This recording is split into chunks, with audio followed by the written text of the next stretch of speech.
The sun descends over Jerusalem, casting its golden light across limestone walls that have absorbed the prayers of centuries. In this moment, suspended between day and night, an elderly man sits among his scrolls. His hands, weathered by time yet steady with purpose, unfurl parchment that crackles with the sound of revelation about to be spoken.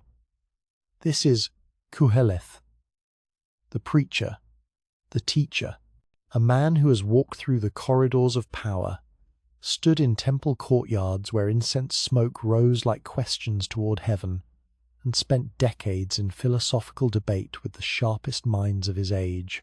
His voice, when it comes, carries something rare in human history, the weight of someone who has truly tested life's promises and returned to tell us what he found. Consider for a moment what it means to hear from such a person. Not a young idealist painting dreams on empty canvas, not a cynic who never ventured beyond complaint, but someone who pursued every avenue of human experience, with the resources of a king and the intellect of a sage, then sat down to record his conclusions. This is testimony from the far edge of exploration, a report from someone who has been there and back. The culture that surrounds him pulses with ancient rhythms. From nearby streets comes the evening hum of Jerusalem settling into twilight, merchants securing their stalls, families gathering for meals, the last calls of vendors selling oil for lamps. Beyond the city walls, farmers complete their final tasks before darkness claims the fields. The agrarian heartbeat of Israel marks time in plantings and harvests, in the turn of seasons that their ancestors knew, that their children's children will know. In the temple, priests prepare for evening sacrifice. The smoke rises in prescribed patterns, following rituals carved into the collective memory of a people. These are not empty gestures, but the vocabulary through which a nation speaks to the divine, through which they structure meaning. In a world that often seems structured against meaning, the sounds of worship drift through Jerusalem's evening air, psalms sung in voices, trained by tradition, the bright clash of cymbals, the deep resonance of ram's horns marking sacred time. This is a society built on questions as much as answers. In every generation, beneath these same stars, people have asked, why are we here? What makes life worthwhile? Is there purpose woven into existence, or do we invent it as we go? The teacher has devoted his lifetime to these interrogations, and now, in the amber light of age, he opens his mouth to speak. Vanity of vanities. He begins, and the Hebrew word hevel carries meanings that English struggles to capture. Vapor. Breath on a cold morning. Smoke that disperses as you watch. Something that appears substantial but cannot be grasped. Not emptiness exactly, but elusive, transient, impossible to pin down or possess permanently. Imagine witnessing this scene, this moment of transmission. The teacher knows he speaks not just to those gathered in his presence, but to every generation that will unroll these words. He understands that humans separated by centuries of time share the same fundamental condition, face the same essential mysteries. A farmer in ancient Israel and a trader in a distant future city both watch the sun rise and wonder what their labor means. Both love and lose, both strive and surrender, both seek and question. The book of Ecclesiastes is born from observation, deep, patient, unblinking observation of how people actually live. The teacher has watched farmers till soil their grandfathers tilled. He has seen young merchants employ the same trading strategies as old merchants, believing themselves innovative while following ancient patterns. He has attended weddings where the same songs are sung, funerals where the same tears are shed, festivals where the same stories are retold with the certainty of revelation. This repetition is not failure. It is the texture of human existence beneath what the teacher calls the sun. That phrase becomes his refrain, his frame for everything temporal and earthly. Under the sun, generations come and go like waves on a shore, each thinking itself permanent, each dissolving into the past. Under the sun, the wise and the foolish both die and are forgotten. Under the sun, the righteous suffer and the wicked prosper, defying our hunger for cosmic justice. The teacher's culture has given him language for these observations. The wisdom tradition of Israel, passed down through proverbs, debated in schools, refined in royal courts, provides him with tools for examining existence. But he will push these tools to their limits, test the very foundations of wisdom itself, ask questions that make even seasoned scholars uncomfortable. He is not the first to wonder about life's meaning. Mesopotamian literature, Egyptian philosophy, the intellectual currents of the ancient Near East all grapple with similar themes. But something distinctive happens in Israel's wrestling with these questions. Here, wisdom is not abstract speculation. It is lived experience, seeking expression, the distilled knowledge of how to navigate a world that promises much and delivers mysteriously. In Jerusalem's evening light, the teacher represents something profound, a culture brave enough to preserve uncomfortable truths. The book he creates will be read during the Feast of Tabernacles, during autumn celebrations when Israel remembers dwelling in temporary shelters during their wilderness wanderings. How fitting. Ecclesiastes speaks of the temporary nature of all human structures, the booth-like quality of even our most permanent-seeming achievements. The scrolls surrounding him contain the accumulated wisdom of his people. Torah, with its laws and narratives, Psalms, with their emotional honesty before God, Proverbs, with practical guidance for daily living, and now, this Ecclesiastes, which will take its place among them as something necessary but unsettling, orthodox yet questioning, faithful yet unflinchingly honest about what faith must endure. Think about the courage this requires, to be part of a religious tradition and yet to say, I have observed that the same fate comes to all, to participate in temple worship and yet to warn, guard your steps when you go to the house of God, to value wisdom deeply and yet to admit, in much wisdom is much grief, and he who increases knowledge increases sorrow. This is not cynicism, it is something far more valuable. It is the willingness to describe reality without the comforting filters we usually employ. The teacher loves his people enough to tell them the truth as he has experienced it, trusts them enough to believe they can hold both faith and doubt in the same hand. The physical setting matters. Jerusalem is no isolated outpost but a crossroads of civilizations. Traders bring goods and ideas from Egypt, Mesopotamia, Phoenicia, distant lands whose names spark imagination. The teacher has access to international wisdom, cosmopolitan perspectives, yet he speaks from within a particular tradition, shaped by covenant and commandment, by the belief that the universe answers to moral law, even when that law remains hidden. Around him, daily life proceeds with its ancient urgency. Women draw water from wells where centuries of conversations have been held, where marriages have been arranged, and gossip exchanged and news delivered. Men gather at city gates to conduct business, settle disputes, discuss politics and philosophy. Children learn from their parents the same skills and songs their grandparents learned. This continuity, this deep cultural memory both comforts and troubles the teacher, because he sees what others miss, the pattern repeating. The father who cannot understand his son discovers his own father could not understand him. The merchant who complains about his competitor fails to recognize he uses the identical tactics. The generation that scorns its elders will be scorned by its children, who will in turn be scorned, round and round, like the wind that the teacher will describe, circling through its circuits, returning to where it began. Yet within this repetition, each life feels singular. Each person believes their love is unprecedented, their suffering unique, their achievements original. And in one sense, this is true. Each consciousness experiences its own unrepeatable instance of the universal pattern.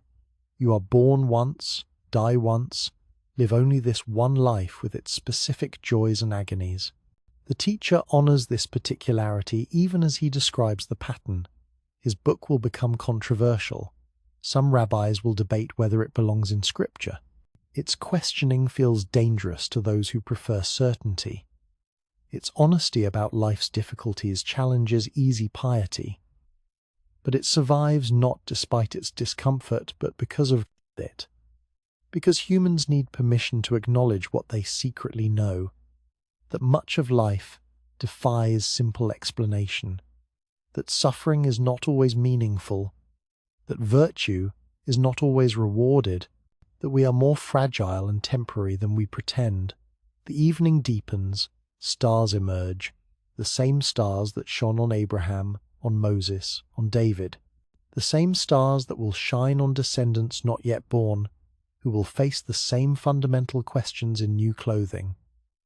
The cosmos connects every generation in its sweep of time and space. The teacher begins his testimony knowing it will disturb some listeners, comfort others, puzzle many. He begins knowing that truth-telling about the human condition is an act of love, even when that truth brings no easy consolation. He begins because he has been there to the heights of pleasure and the depths of despair, to the limits of wisdom and the boundaries of folly, and he has returned with a report. What he will say unfolds like a scroll revealing its contents line by line. He will describe his experiments with joy, his constructions of grandeur, his pursuit of wisdom, his accumulation of wealth. He will explain what he found at the end of each path. He will offer observations about work and rest, youth and age, time and chance. He will provide practical guidance for living in an imperfect world. But beneath every observation runs a deeper current, the recognition of mystery, the acknowledgement that human understanding has limits, the acceptance that some questions have no earthly answers.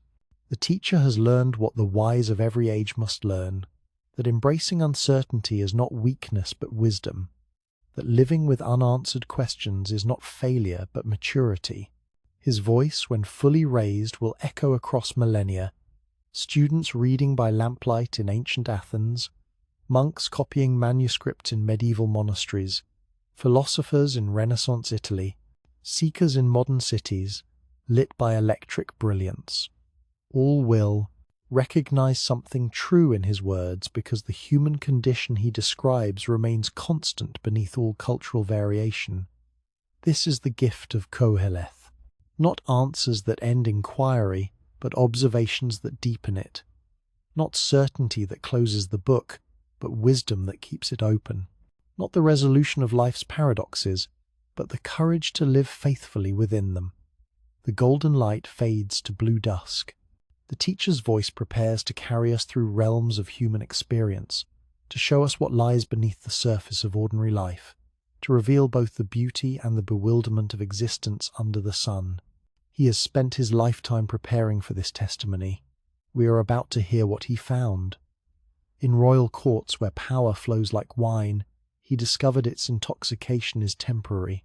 In philosophical debates where arguments clash like swords, he learned that wisdom itself has limits. In moments of exquisite pleasure, he found that joy cannot be captured or kept. In the rhythm of work and achievement, he recognized a treadmill that never stops turning, yet he did not despair. That is crucial to understand. He did not conclude that life is meaningless, and therefore not worth living. Instead, he arrived at something more subtle and more sustaining, the recognition that meaning must be found not in the permanent possession of what we desire, but in the grateful reception of what we are given, not in solving the mystery, but in living faithfully within it. This is a voice from ancient Jerusalem, speaking across the centuries, a voice that has tested life's promises and returned to report, a voice that invites us to see clearly, to think honestly, to live wisely in an uncertain world, a voice that will challenge much of what we assume and confirm much of what we secretly know. The scroll is open. The teacher speaks. and we are about to discover what he learned about being human beneath the vast, indifferent, magnificent sky, and what lies beyond that sky, giving meaning to everything under it. The journey begins here, in this golden evening light, with this elderly sage preparing to share his lifetime of observation.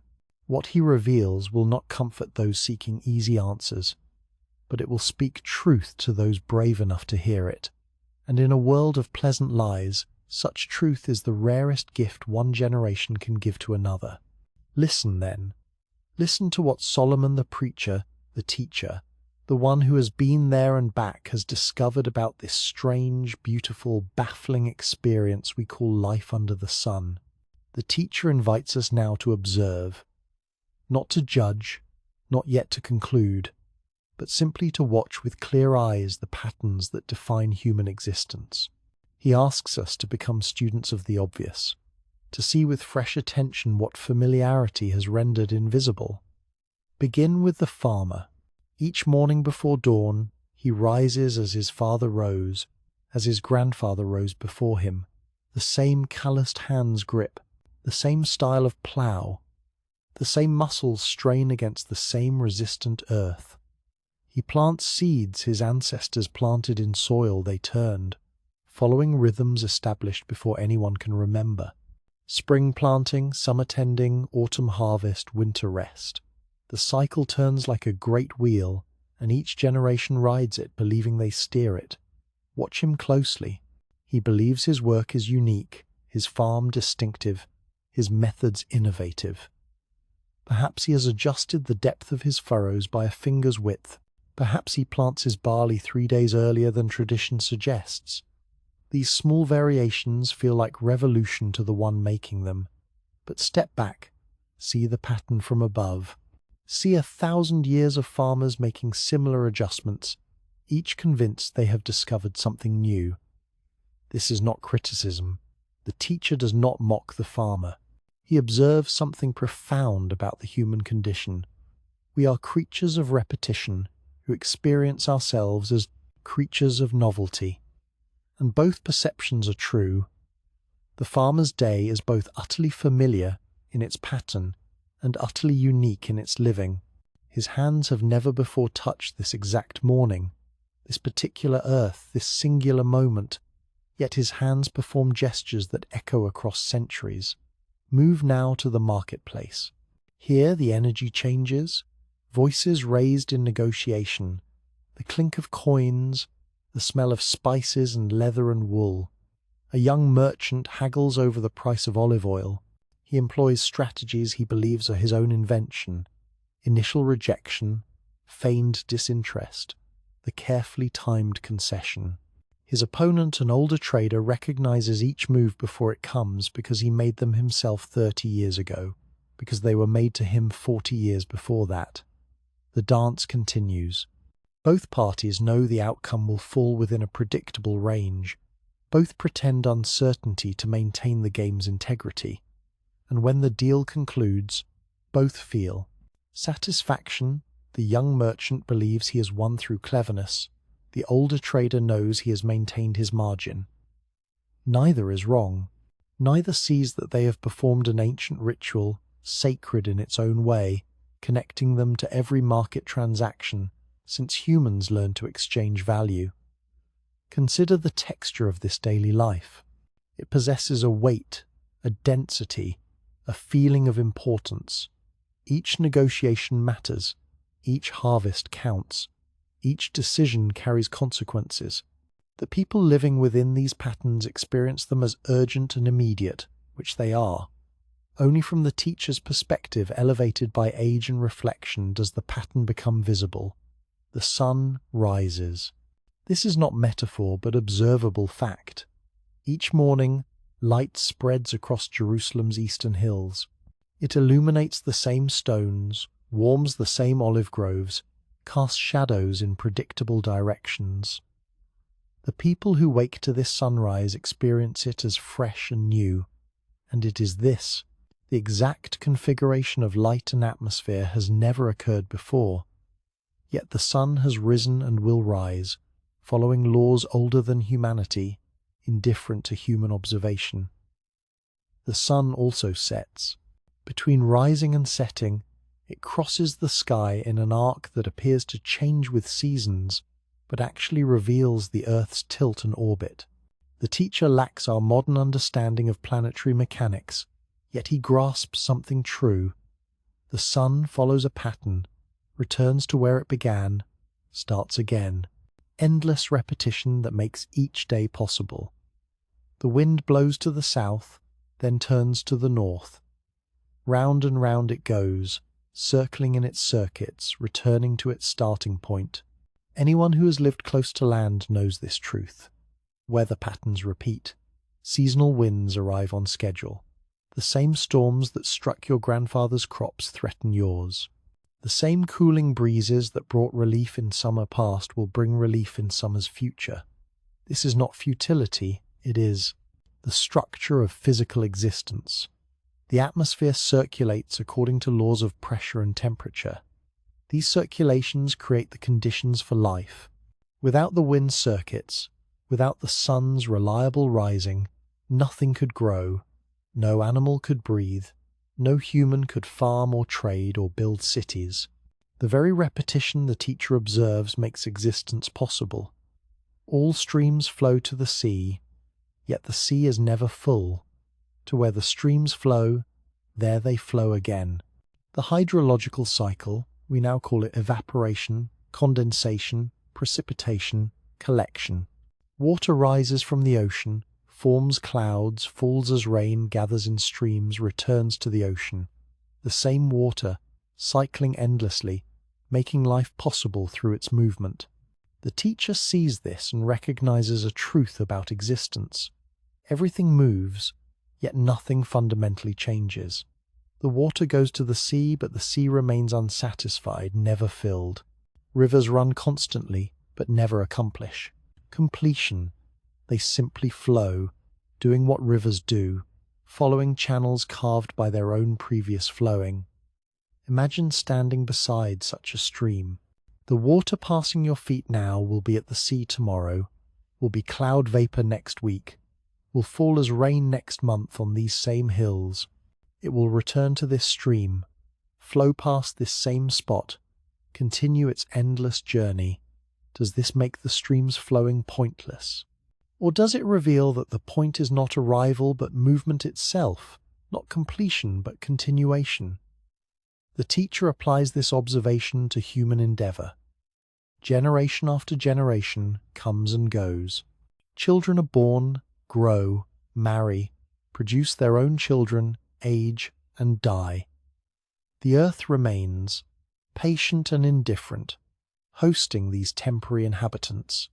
No generation achieves permanence, no individual escapes the cycle. We are all part of a flow that was moving before we joined it and will continue after we depart. This troubles the human heart. We want to matter permanently. We want our lives to represent progress, not just repetition. We want to believe that our generation has learned what previous generations missed, has achieved what they could not, has finally discovered the secret to meaningful existence. But look at history with honest eyes. The same wars are fought different names, similar reasons, identical suffering. The same political patterns recur: concentration of power, corruption, rebellion, reconcentration. The same family dramas unfold: parents who cannot understand their children, children who reject their parents' values, then become parents who cannot understand their own children. Round and round. The same economic cycles repeat: expansion and contraction, boom and bust, wealth accumulation and wealth redistribution. The same social tensions emerge between rich and poor, powerful and powerless, those who have and those who want. New technologies change the surface of life, but not its fundamental dynamics. A merchant in ancient Jerusalem worried about trade routes and foreign competition. A trader in any modern city worries about markets and rivals.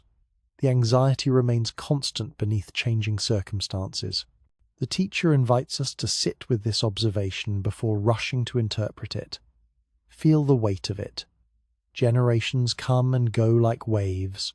Each generation believes itself central to history, believes its moment is the pivotal one, believes it will finally get things right, yet each generation faces the same fundamental challenges: how to create meaning in temporary existence, how to find justice in an often unjust world, how to love knowing that loss is certain, how to build knowing that decay is inevitable. There is no remembrance of former things. This truth cuts deep. The people of 3 generations ago are forgotten. Their names, their struggles, their triumphs gone from memory. Oh, a few exceptional individuals are remembered, but even their memory distorts with time, becomes legend rather than history. The vast majority simply vanish, as completely as if they never existed. And the things that are to come will not be remembered by those who come after. Our generation, with all its urgency and importance, will be equally forgotten. Our concerns will seem quaint to our descendants. Our conflicts will puzzle future historians. Our accomplishments will be footnotes, if that. The river flows on. This could lead to despair if you stop here, but the teacher is not finished. He is establishing the condition within which wisdom must operate. Before you can understand what matters, you must understand what does not endure. Before you can grasp what is permanent, you must see clearly what is temporary. Watch a family gather for a meal. The grandmother has prepared food using recipes her grandmother taught her. The children eat, talking and laughing, unaware that they enact a scene that has occurred millions of times throughout human history. Their individual experience is unrepeatable. These specific people, this exact conversation, this particular evening, yet the pattern is ancient. Family, food, conversation, connection, both realities coexist. The grandmother knows something the children do not yet understand. She knows how quickly they will grow, how soon they will leave, how fast the years pass. She has lived enough cycles to see the pattern. She was once the child at this table, thinking her youth would last forever. Now she is the elder, watching the next generation believe the same thing. The knowledge does not diminish her. Love it deepens it. She knows these moments are precious, precisely because they are temporary. Walk through Jerusalem in the evening. People return to homes from work that seems to them infinitely important. The judge whose decision today affected livelihoods. The teacher whose instruction shaped young minds. The builder whose structure will stand for generations. Each person's work matters, truly matters in its moment and context. Yet each person's work will be superseded, forgotten, replaced.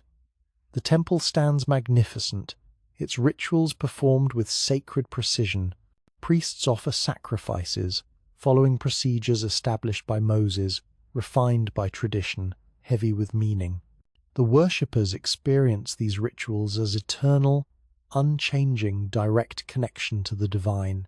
Yet the teacher knows from his study of history that temples fall, that practices evolve, that what seems permanent proves temporary. Even sacred structures operate under the sun, within time, subject to change. This is the texture of life that the teacher asks us to feel. It is both mundane and profound, ordinary and extraordinary, repetitive and unique. Daily existence possesses this paradoxical quality, utterly familiar, yet somehow always surprising, deeply patterned, yet endlessly variable. A woman walks to the well. She has walked this path 10,000 times. Her feet know every stone. Yet today she meets a friend and hears news that changes her understanding of her life. The path is the same. The walk is different. Both truths coexist without contradiction. A young man learns his father's trade. He resists at first, wanting to forge his own path. Eventually he submits, masters the skills, finds satisfaction in competence. Years later, his own son resists learning from him, wanting to forge his own path. The father sees himself reflected, understands the pattern, smiles at the eternal dance between continuity and rebellion. An old man sits in the city gate, watching the flow of life. He has watched for decades. He has seen fashion change and change back. He has seen new ideas proclaimed as revolutionary that he recognizes as ancient ideas rediscovered. He has watched young firebrands become cautious elders, watched cautious elders die and be replaced by new firebrands. The wheel turns. Does this make him cynical? Not necessarily. He might be cynical, or he might be wise. The difference matters. Cynicism says nothing matters because everything repeats. Wisdom says everything matters, even though everything repeats. The pattern does not invalidate the particular. The cycle does not erase the significance of individual moments within it. The teacher, we must understand, is building towards something. He is not concluding but observing. He is mapping the territory before declaring what it means. He wants us to see clearly what we usually glimpse only dimly, that human life operates within patterns older than consciousness, that we are part of a flow that precedes and succeeds us, that much of what feels unique and unprecedented is actually ancient and recurring. This observation does not solve the problem of meaning. It establishes the problem's parameters. If life is cyclical, if generations come and go, if nothing truly new occurs under the sun, then where does meaning reside? Not in permanence, because permanence is not available to creatures like us. Not in novelty, because novelty is largely illusion. Not in historical progress, because progress is questionable when you zoom out far enough. Where, then? The teacher will answer. But first, we must sit with the question. We must feel its weight. We must stop rushing toward consolation and instead inhabit the discomfort of reality clearly seen. The sun sets on another day in Jerusalem. Tomorrow it will rise again. The farmers will return to their fields. The merchants will return to their marketplaces. Families will gather for meals. The young will resist the old. The old will remember being young. Babies will be born. People will die. The same dramas will unfold with different actors. The same questions will be asked by new voices. And within this great repetition, each person will experience their life as singular, important, urgent, meaningful. Because it is. The paradox stands. Life is both pattern and particular, both cycle and story, both repetitive and unrepeatable. The teacher has shown us the texture of existence under the sun. Now, he will show us what he did with this knowledge, how he tested life's possibilities against this backdrop of repetition. He will take us through his experiments, his constructions, his pursuits. He will report what he found at the end of each path. But for now, let the observation settle. Let yourself feel what it means to be a temporary consciousness in an ancient pattern, a unique individual in a repeating cycle, a brief flame in an endless procession of burning and extinguishing. This is not the end of the inquiry. It is the beginning, the necessary beginning, the honest beginning, the beginning that does not flinch from what is observable, does not retreat into comfortable delusion, does not substitute wishes for facts. Under the sun, the pattern repeats. Under the sun, generations rise and fall. Under the sun, nothing is truly new. The teacher has spoken, and we are ready now to follow where his investigation leads. The teacher now opens a different door. Having shown us the pattern of ordinary existence, he invites us into something extraordinary. He takes us by the hand and leads us through gardens that would make paradise envious, through halls that echo with accomplished music, through chambers where beauty has been collected and concentrated until the air itself seems golden. This is Solomon's experiment. Not the experiment of a pauper wondering what wealth might bring, but the test conducted by someone with unlimited resources and absolute authority. If pleasure can satisfy the human heart, surely he will discover it. If beauty can provide meaning, certainly he possesses the means to find out. If accomplishment can fill the void, undoubtedly he has the capacity to achieve enough to know. Imagine walking through these gardens in their prime. The irrigation channels flow with engineered precision, bringing water from distant springs to nourish plants gathered from across the known world. Fruit trees from Persia stand beside specimens from Egypt. Flowering vines from coastal regions climb trellises next to mountain herbs. This is not wilderness, this is nature perfected by human intention, paradise crafted by human hands. The pomegranates hang heavy, their skins taut with juice. Split one open, and the seeds glisten like rubies, each containing a burst of sweet tart flavour that makes the mouth come alive. The figs are soft and honeyed, the dates cluster in amber abundance. The grapes swell in purple clusters, some destined for tables, others for wine that will age in cellars carved into limestone. Walk deeper into the gardens. Here are the ornamental sections where beauty exists for its own sake. Lilies sway in cultivated beds. Roses release their fragrance in waves. Rare flowers, whose names are known only to the head gardener, bloom in carefully controlled conditions. Birds brought from distant lands add their songs to the symphony of water, wind, rustling leaves. This is sensory abundance. This is the world arranged for maximum delight. Every sight pleasing, every sound carefully orchestrated, every fragrance deliberate. The teacher has created an environment where pleasure is not occasional, but constant, not accidental, but designed. And the gardens are merely the beginning. The orchards extend across hillsides, row after row of trees bearing every fruit known to the region. Apples and pears, apricots and plums, quinces and almonds. Each tree represents investment years of growth, careful pruning, protection from disease and pests. The harvest from these orchards could feed thousands.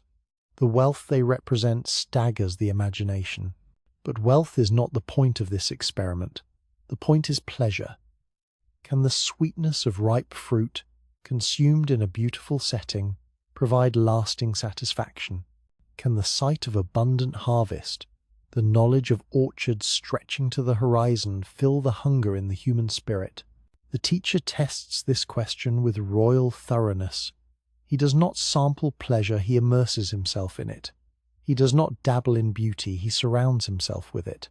This is not a weekend retreat, but a sustained investigation. He lives in this abundance, lets it become his daily reality, gives it every opportunity to satisfy. Move now to the vineyards. Here, the science of viticulture reaches its apex. Different grapes for different wines, some producing light, bright flavors for immediate consumption, others creating deep, complex wines that will improve for decades in storage. The winemakers serve at Solomon's pleasure, but they practice their craft with the dedication of artists. Taste the wines that result. The young wines sparkle and dance on the tongue. The aged wines unfold in layers fruit and earth, sweetness and tannin, memory and anticipation. Each cup tells a story of sun and soil, of time and transformation. This is liquid poetry, fermented wisdom, pleasure, refined to its essence. The banquet halls where these wines are served match their magnificence. Long tables of imported wood, vessels of gold and silver that catch and multiply lamplight. Musicians playing instruments they have practiced since childhood, producing harmonies that seem to lift the soul from the body. Singers whose voices have been trained to perfection, capable of conveying every shade of emotion. Listen to this music. Not the simple songs of common celebration, but compositions crafted by masters. Harmonies that interweave like fine textiles, rhythms that pulse like heartbeats, melodies that soar and sink, that question and answer, that speak wordlessly of human longing and human joy. This is beauty made audible, emotion translated into organized sound. The teacher does not merely attend these performances, he commissions them, encourages them, surrounds himself with accomplished artists. If beauty can nourish the soul, if harmony can order the inner chaos, if artistic excellence can provide transcendent meaning, surely this sustained exposure to the finest achievements of human creativity will reveal it. And still there is more. The building projects stretch across the landscape. Not just functional structures, but architectural marvels designed to inspire awe. Palaces with soaring columns, courtyards paved with stones cut to fit so precisely that a blade cannot slip between them, walls painted with scenes of nature and mythology, ceilings decorated with patterns that draw the eye upward toward infinity. Consider what these buildings represent. Not just wealth, though wealth they certainly embody. Not just power, though power they undeniably display. They represent human ambition realized, the desire to impose order on chaos, to create beauty from raw materials, to leave a mark that outlasts the maker. Solomon has built extensively. Fortified cities, water systems, store cities. The temple itself, that magnificent structure that took 7 years to complete, employing tens of thousands of workers, incorporating the finest cedar from Lebanon, gold from Ophir, bronze crafted by master smiths. If accomplishment can satisfy, if creation can provide meaning, if legacy can fill the void, surely these achievements represent the test's ultimate expression. Walk through these structures in their glory. Feel the cool of shadowed arcades on hot days. See how light falls through carefully positioned windows to illuminate specific features. Notice how sound travels conversations possible in one corner, privacy maintained in another. These are spaces designed for human flourishing, engineered for comfort and beauty, optimized for the good life. The teacher has also accumulated servants and attendants in great number, not slaves driven by whips, but skilled professionals, cooks who know 100 ways to prepare lamb, weavers who create fabrics of extraordinary softness, craftsmen who produce furniture that combines utility with elegance. His household operates with the precision of a well-made instrument, each person contributing their expertise to the whole. This means that daily life for Solomon attains a quality most humans never experience. His food is not merely adequate but exceptional. His clothing is not just functional but beautiful. His environment is not simply comfortable but exquisite. Every detail has been considered, every aspect optimized for pleasure. And the pleasures of the flesh? These too he explores without restraint, not from compulsion but from thoroughness. If sensual pleasure can provide lasting satisfaction, if physical delight can fill the spiritual emptiness, the test requires full investigation. He denies himself nothing his eyes desire. He refuses his heart no pleasure. Think about what this means. Most people wonder what they are missing, what pleasure might exist beyond their reach, what satisfaction might come from experiences they cannot afford. Solomon eliminates this. Wondering. He has access to everything. He experiences it all. He removes the variable of scarcity from the equation.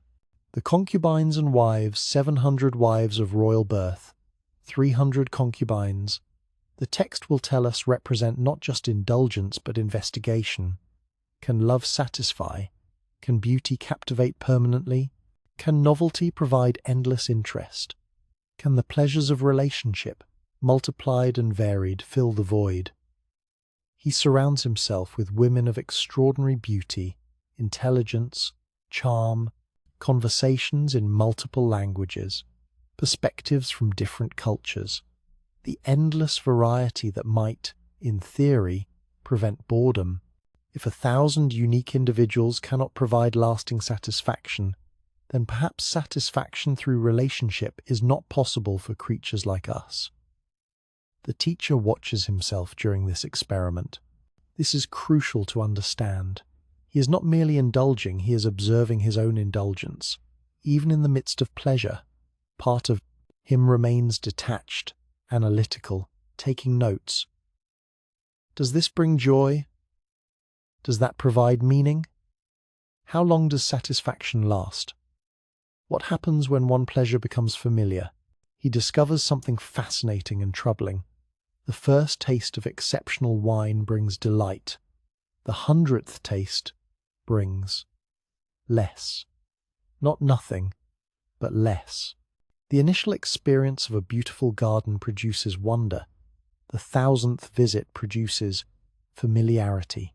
Beauty remains beautiful. Pleasure remains pleasant, but something in the equation changes. The capacity for satisfaction seems to diminish with repetition. This is not the fault of the pleasures themselves. The wine does not become less excellent. The garden does not become less beautiful. The music does not become less skillfully performed. But the human heart, it seems, adapts. What astonished yesterday becomes expected today.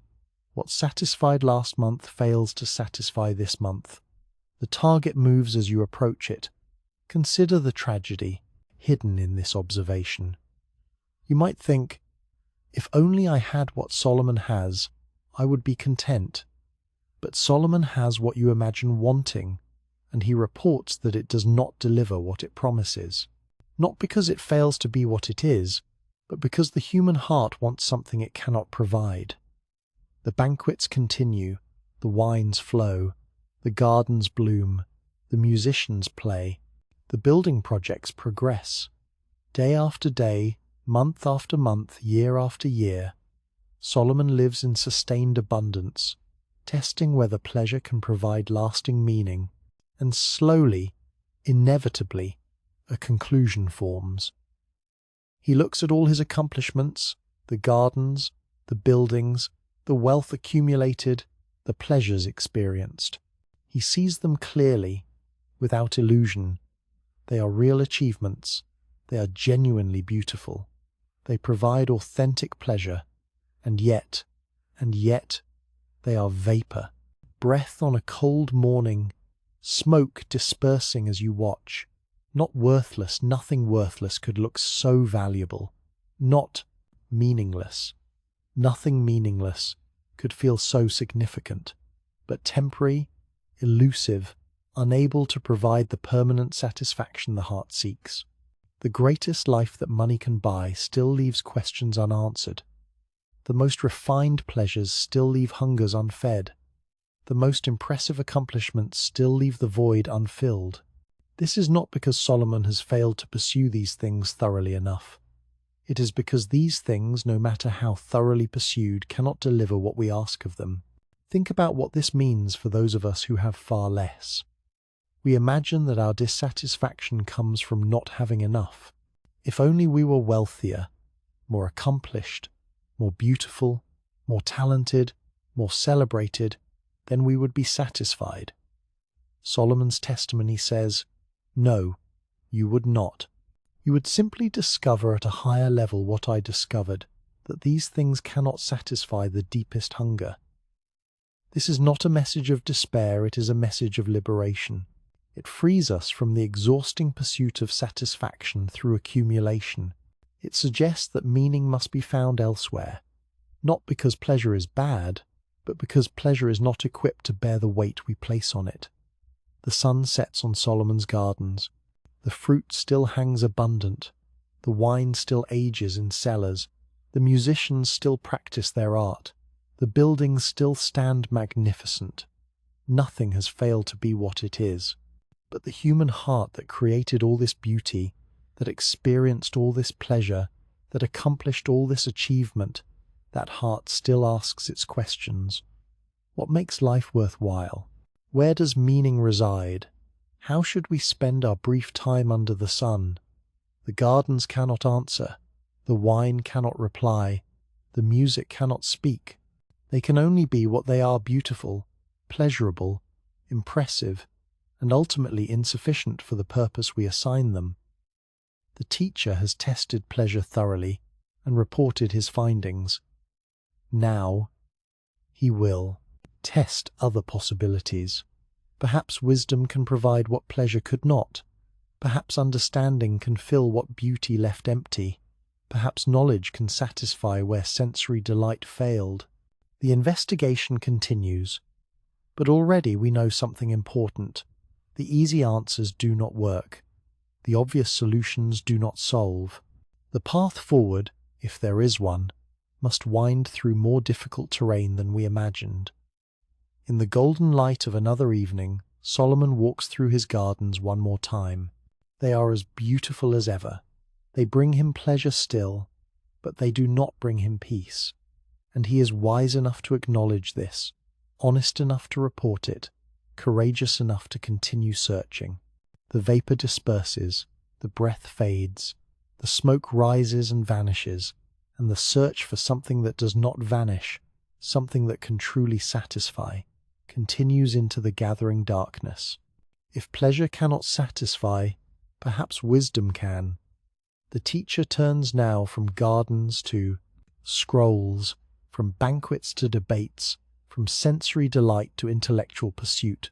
He enters the realm where Israel has always excelled, the tradition of wisdom literature, the careful observation of life's patterns, the distillation of experience into memorable sayings that guide, conduct, and clarify understanding. This is his heritage. The wisdom tradition flows through Israel's culture like water through channels, nourishing every generation. In schools, young students memorize proverbs. In homes, parents teach children through pithy observations. In courts, judges cite traditional wisdom to justify decisions. In marketplaces, people invoke proverbial knowledge to navigate transactions. Wisdom is not abstract philosophy, it is practical knowledge for living well. The teacher has immersed himself in this tradition. He knows the sayings of the ancestors. He has studied with the masters. He has participated in debates where wise men test their understanding against one another, where arguments are weighed like precious metals, where truth is pursued with the dedication craftsmen bring to their work. Consider what wisdom promises. It offers to make sense of life's complexity. It provides tools for understanding cause and effect. It suggests that the universe operates according to discernible patterns, that careful observation yields reliable knowledge, that intelligent choices produce better outcomes than foolish ones. If this is true, then wisdom represents the path to meaningful existence. The teacher applies himself to wisdom with the same thoroughness he brought to pleasure. He does not dabble, he dedicates himself. He increases his knowledge until it surpasses all who came before him in Jerusalem. He sets his mind to understand wisdom and to know madness and folly. He becomes, by any measure, exceptionally wise. But wisdom comes with unexpected costs. In much, wisdom is much grief. This is one of the teacher's most striking observations. The more you understand about how the world actually works, the more you recognize how much suffering is woven into existence. Ignorance provides a kind of protection. What you do not see cannot pain you, but wisdom removes this protection. It makes you see clearly, and much of what you see brings sorrow. The wise person recognizes injustice where the fool sees only natural order. The wise person understands the fragility of human institutions where the fool assumes stability. The wise person knows how quickly health becomes illness, prosperity becomes poverty, life becomes death. Knowledge is power, yes, but it is also burden. He who increases knowledge increases sorrow, not because knowledge itself is painful, but because reality, clearly seen, contains much that is painful. The teacher discovers that understanding does not provide immunity from suffering. It often intensifies the experience of suffering by making its mechanisms visible. Yet he does not advocate for ignorance. That would be dishonest, and the teacher's commitment is to honesty above comfort. Instead, He acknowledges what the pursuit of wisdom reveals, even when those revelations disturb. He turns his observation now to the social fabric, to how humans actually organize themselves and treat one another, and what he sees troubles him deeply. Look at the oppression of workers. Throughout the land, people labor under harsh conditions, their sweat enriching others while they themselves remain poor. The powerful exploit the powerless, not through overt cruelty necessarily, but through systemic advantage. The landlord collects rent from those who work his fields. The merchant profits from those who have no choice but to buy. The system perpetuates itself generation after generation. The oppressed cry out, but they have no comforter. No one with power intervenes on their behalf. Those who could help choose not to see. Those who see feel powerless to act. The machinery of injustice grinds on, impersonal and implacable. On the side of their oppressors is power. This is the stark reality. Not right, not justice, not moral authority, just power. The ability to compel, to punish, to exclude, to reward compliance and crush resistance. And the oppressed have no comforter, no advocate, no defender with sufficient power to balance the equation. The teacher observes this and finds it more troubling than any personal disappointment. Individual suffering can be endured with dignity. Systemic injustice attacks the foundations of meaning itself. If the universe permits the powerful to abuse the weak without consequence, if righteousness offers no protection, if wickedness faces no inevitable punishment, then what does wisdom offer beyond the ability to see this clearly? He considers those who have died, counting them more fortunate than the living who must still witness these oppressions. But better than both, he suggests, is the one never born, who has never seen the evil work that is done under both, the sun. This is dark wisdom indeed, the suggestion that non-existence might be preferable to existence in a fundamentally unjust world. Yet he does not stop there. He continues to observe, to question, to probe, consider the competition between neighbours. One person's success provokes another's envy. Achievement is measured not by objective standards but by comparison. The farmer who prospers more than his neighbour becomes the target of resentment, regardless of how hard he worked or how wisely he planned. Success itself generates opposition. This rivalry and envy, this is also vapour, a chasing after wind, because the goalposts constantly move. You succeed beyond your neighbour, only to discover there is another neighbour against whom you now measure yourself. You accumulate more than those around you, only to become aware of those elsewhere who have accumulated still more. The race has no finish line, the competition no resolution. The teacher then observes the fool who folds his hands and eats his own flesh, the person who refuses to engage in productive work, who consumes resources without creating value, who destroys himself through passivity. This is clearly unwise. But then he adds a crucial qualification. Better is one handful with quietness than two handfuls with toil and chasing after wind. Hear the wisdom in this. Relentless striving, constant anxiety, the exhausting pursuit of more, this brings two handfuls but no peace. Modest sufficiency, accepted with quiet contentment, brings less in material terms, but more in terms of actual human flourishing. The math is not simple arithmetic. Quality of life is not measured only in quantities possessed. He observes the lonely man who labours endlessly, but for whom? There is no end to his toil. Yet his eyes are not satisfied with riches. For whom am I toiling and depriving myself of pleasure? This is also vapour and an unhappy business. The treadmill of accumulation, running without destination, working without a purpose beyond the work itself. Then comes one of the most beautiful passages in the book, the teacher's reflection on companionship and community. Two are better than one. This is observable fact. They have a good reward for their toil. When one falls, the other can lift him up. But woe to the one who is alone when he falls and has no one to help him up. In a cold night, two lying together keep warm, but how can one keep warm alone? If an enemy prevails against one, two can withstand. A threefold cord is not quickly broken. This is wisdom born from observation. Human beings are not meant for isolation.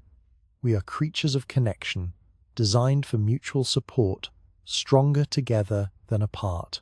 The fierce individualism that says I need no one is not strength but folly. The admission that we need each other is not weakness but realism. The teacher has observed how fragile human life becomes without community. The person who isolates himself, whether through pride or bitterness or fear, cuts himself off from the very support that makes survival possible. We are not self-sufficient creatures. We are interdependent ones. Yet, even here, the teacher notes complications. Community provides support but also demands obligation. Companionship offers comfort but requires compromise. The threefold cord is strong, but it can also bind. Nothing under the sun is purely beneficial without corresponding cost. His wisdom now turns to the religious life, to how people approach the sacred. Walk carefully when you go to the house of God. Draw near to listen rather than to offer the sacrifice of fools who do not know that they do wrong. This is startling counsel from someone embedded in a culture of religious ritual. The teacher is not dismissing worship. He is warning against thoughtless piety, against religious performance divorced from genuine understanding, against the assumption that showing up and going through motions satisfies what holiness requires. The sacrifice of fools offering without attention, ritual without reverence, presence without mindfulness, this is worse than absence. Be not rash with your mouth, nor let your heart be hasty to utter a word before God. God is in heaven, and you are on earth. Therefore let your words be few. The distance between human and divine must be respected. The casual familiarity that treats prayer like conversation with a peer, that makes demands as if God were obligated to respond, that assumes understanding where mystery should inspire humility. This is dangerous presumption. When you vow a vow to God, do not delay paying it, for he has no pleasure in fools. Pay what you vow. Better that you should not vow than that you should vow and not pay. The teacher emphasizes integrity and religious commitment. If you make promises in moments of spiritual intensity, you must keep those promises when the intensity fades and the cost becomes real. God is not mocked by enthusiasm that evaporates when inconvenience arrives. The teacher knows religious culture intimately. He has participated in temple worship, offered sacrifices, made vows, spoken prayers. Now he warns against treating sacred things lightly, against assuming that religious activity automatically produces spiritual benefit. The external forms matter less than the internal reality they represent. His wisdom extends to practical matters of wealth and administration. If you see the oppression of the poor and the violent taking away of justice in a province, do not be amazed at the matter. For high official is watched by a higher, and there are yet higher ones over them. The bureaucratic machinery protects itself. Those with power protect one another. Reform from within faces barriers at every level. This is not counsel to accept injustice, but to understand its structural nature. Individual officials may be corrupt, but replacing them accomplishes little if the system rewards corruption. The problem runs deeper than personnel it is, embedded in how power organizes itself. He observes that whoever loves money will not be satisfied with money, nor whoever loves wealth with his income. As goods increase, so do those who consume them. What advantage has their owner except to see them with his eyes? Wealth creates its own problems. More possessions require more management. Greater income attracts more dependence. The rich person finds himself supporting an entire ecosystem of people who depend on his resources. The sleep of a laborer is sweet, whether he eats little or much, but the full stomach of the rich will not let him sleep. The poor man, exhausted from physical work, sleeps soundly. The wealthy man, anxious about his possessions and investments, lies awake worrying. Who has the better life? There is a grievous evil that the teacher has seen under the sun. Riches kept by their owner to his hurt. Perhaps they are lost in a bad venture, and he fathers a son but has nothing in his hand. As he came from his mother's womb, he shall go again, naked as he came, and shall take nothing for his toil that he may carry away in his hand. This is the ultimate futility of accumulation. You arrive with nothing. You depart with nothing. Between arrival and departure, you can accumulate much, but you cannot take it with you. The wealth stays behind. The buildings remain. The holdings pass to others. You go as you came, hands empty. The teacher ponders this reality without sentimentality. He does not pretend it is otherwise. He does not invoke pleasant fictions about spiritual wealth, compensating for material poverty. He simply observes, this is how it is. Accumulation under the sun, no matter how successful, ends in the same place for everyone. What then should guide human conduct? The teacher offers counsel born from his observations.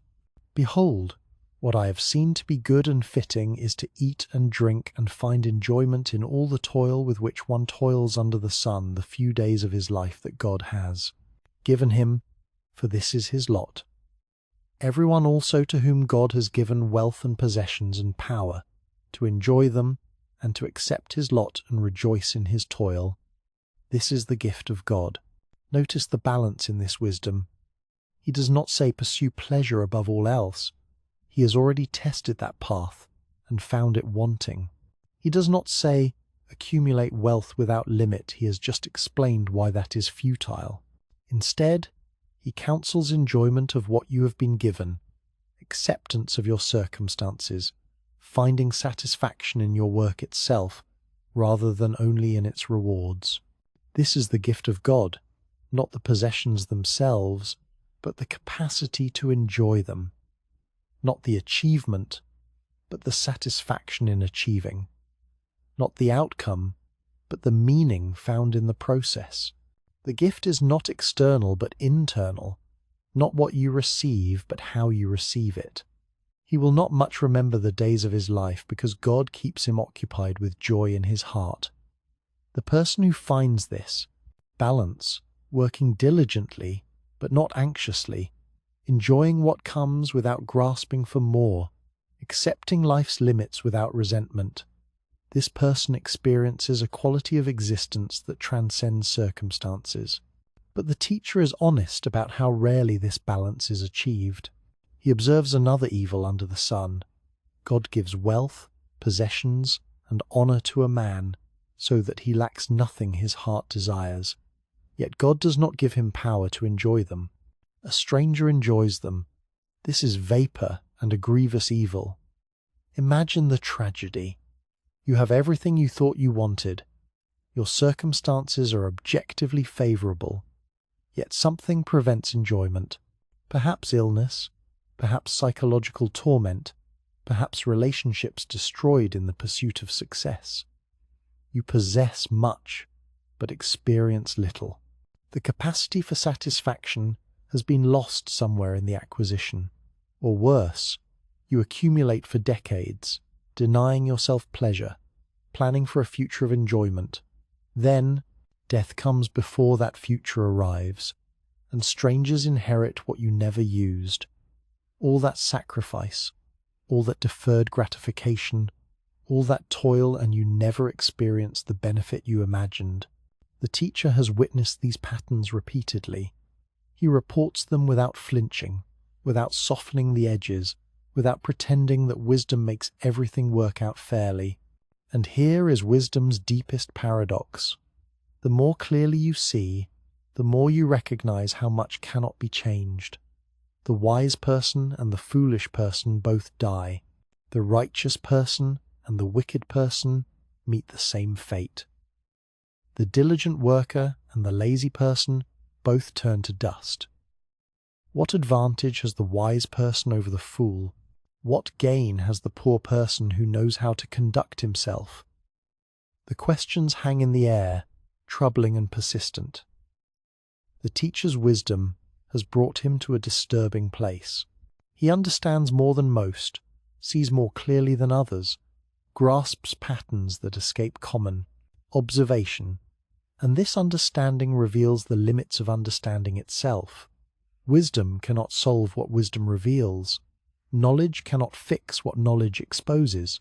The sun sets on another day of observation and reflection.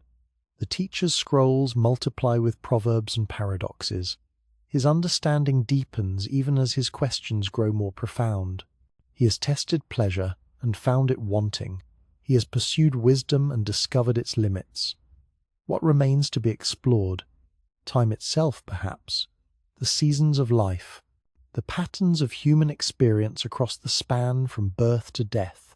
The rhythms that govern existence whether we acknowledge them or not. The investigation continues. The honest observation persists. The teacher will not offer easy answers because easy answers are lies. He will continue to report what he sees, what he knows, what he has tested and found to be true. The wisdom tradition of Israel has produced its most uncomfortable book, a book that questions everything, doubts much, promises little, a book that refuses to pretend, a book that loves its readers enough to tell them the truth, even when that truth brings no comfort. And in this honesty, this refusal to lie about what existence is actually like, perhaps wisdom finally begins. The teacher now leads us into poetry. Having explored pleasure's limits and wisdom's paradoxes, he turns to something more fundamental, the rhythm of existence itself. Not what we do with our time, but time itself and what it does with us. Not how we impose our will on life, but how life imposes its patterns on us. For everything there is a season. Listen to those words. Feel their weight. Not for some things or for most things, but for everything. No exception, no escape. All of human experience operates within temporal boundaries, moves through appointed cycles, follows rhythms older than consciousness. A time for every matter under heaven. Under heaven, that phrase again, locating us in the realm of the temporal, the earthly, the human. Above heaven may lie different laws, eternal patterns, timeless realities. But under heaven, where we actually live, time structures everything. A time to be born and a time to die. Begin with the boundaries. You did not choose your birth. You entered existence at a moment determined by forces beyond your control. Your parents, their meeting, the precise moment of conception, none of this consulted your preference. You appeared when you appeared, where you appeared, to whom you appeared. Your starting point was given, not chosen. And you will die, not if you are unlucky, not unless you are careful. You will die. The timing remains uncertain. This is one of existence's peculiar features. We know death is certain, but not when. This knowledge shapes everything. We live as temporary beings who cannot predict our termination date. Between these boundaries, birth and death unfolds the drama of human existence. And that drama, the teacher observes, moves through seasons as predictable as agriculture, as inevitable as weather, a time to plant and a time to pluck up what is planted. The farmer knows this intimately. There is a right time for planting, not whenever you feel like it, but when the season permits. Plant too early and frost kills the seeds. Plant too late and the growing season proves insufficient. Timing matters more than enthusiasm. And there is a time to harvest, not when the work feels finished, but when the crop reaches maturity. Harvest too early, and you waste the potential. Harvest too late, and decay claims what you could have gathered. The plant determines the timing, not the farmer's preference. He must attune himself to rhythms he did not create. This is true beyond agriculture. There is a time to begin projects, and a time to complete them. a time to start businesses and a time to close them, a time to pursue opportunities and a time to let them pass. Wisdom lies not in doing the right thing, but in doing it at the right time, a time to kill and a time to heal. This stark pairing troubles modern ears, but the teacher does not avoid difficult realities. There are moments when killing becomes necessary in war, in justice, in mercy toward the suffering. These are terrible necessities, not celebrated but acknowledged. The universe into which we are born contains violence as well as tenderness, death as well as life. And there is a time to heal. After the wound, the binding. After the war, the peace. After the fever, the recovery. Healing takes its own time. You cannot rush it through willpower or impatience. The body has its pace, the soul its rhythm. Healing will come when healing can come, not before. A time to break down and a time to build up. Structures wear out. Buildings decay. Systems become obsolete. There comes a moment when repair is no longer possible, when the wise course is demolition. Tearing down is not failure. It is recognition that certain things have completed their purpose and must be removed to make space for what comes next. And then the building. The construction of new structures, new systems, new possibilities, but building at the wrong time before the ground is properly cleared, before resources are gathered, before plans are mature, this wastes effort. Everything has its season, including creation, a time to weep and a time to laugh. Grief comes uninvited, loss strikes without warning. In such moments, weeping is not weakness, but appropriate response. The universe has delivered sorrow, and sorrow deserves acknowledgement. To pretend happiness during genuine grief is not strength, but dishonesty. But grief does not last forever, not because we forget our losses, the important ones we carry always, but because life moves through its cycles. Joy returns, often when least expected. Laughter breaks through like sun after storm, and this too is appropriate, this too is necessary. To refuse joy out of loyalty to old sorrow is to deny life itself. A time to mourn and a time to dance. In ancient Israel, mourning follows prescribed forms, the tearing of garments, the sitting in ashes, the ritual expressions of loss that help the community mark transitions, that give grief its appropriate space and time. Mourning is not indulgence, it is necessary work, the psychological processing of reality's harsh deliveries. And there is a time to dance.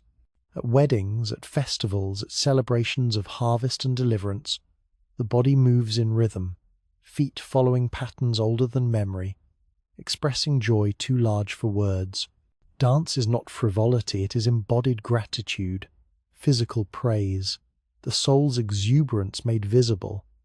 A time to cast away stones, and a time to gather stones together. In agricultural societies, stones must be removed from fields before planting.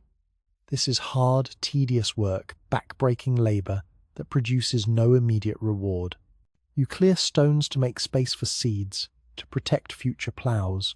It is preparatory work, invisible in the final harvest but essential to it. And sometimes stones must be gathered for building, for walls, for foundations. What was obstacle becomes material. What was removed from one place finds purpose in another. Timing determines whether stones should scatter or congregate, whether the same action represents progress or regression, a time to embrace and a time to refrain from embracing. Consider the wisdom here. Embrace the physical expression of love, comfort, connection. There are moments when this is exactly right, when bodies need to affirm relationship, when touch communicates what words cannot. The parent holding the frightened child, the lovers reunited after separation, the friend offering silent comfort. But there are also times to refrain, when embrace would violate boundaries, when distance serves growth better than closeness, when people need space to develop strength that excessive comfort would prevent. Not every moment calls for physical connection. Sometimes loving means stepping back, creating room, allowing distance, a time to seek and a time to lose. The active pursuit of what you want or need, this has its season. There are things worth searching for, goals worth striving toward, truths worth pursuing. The seeking itself can be meaningful, the journey valuable regardless of what you find.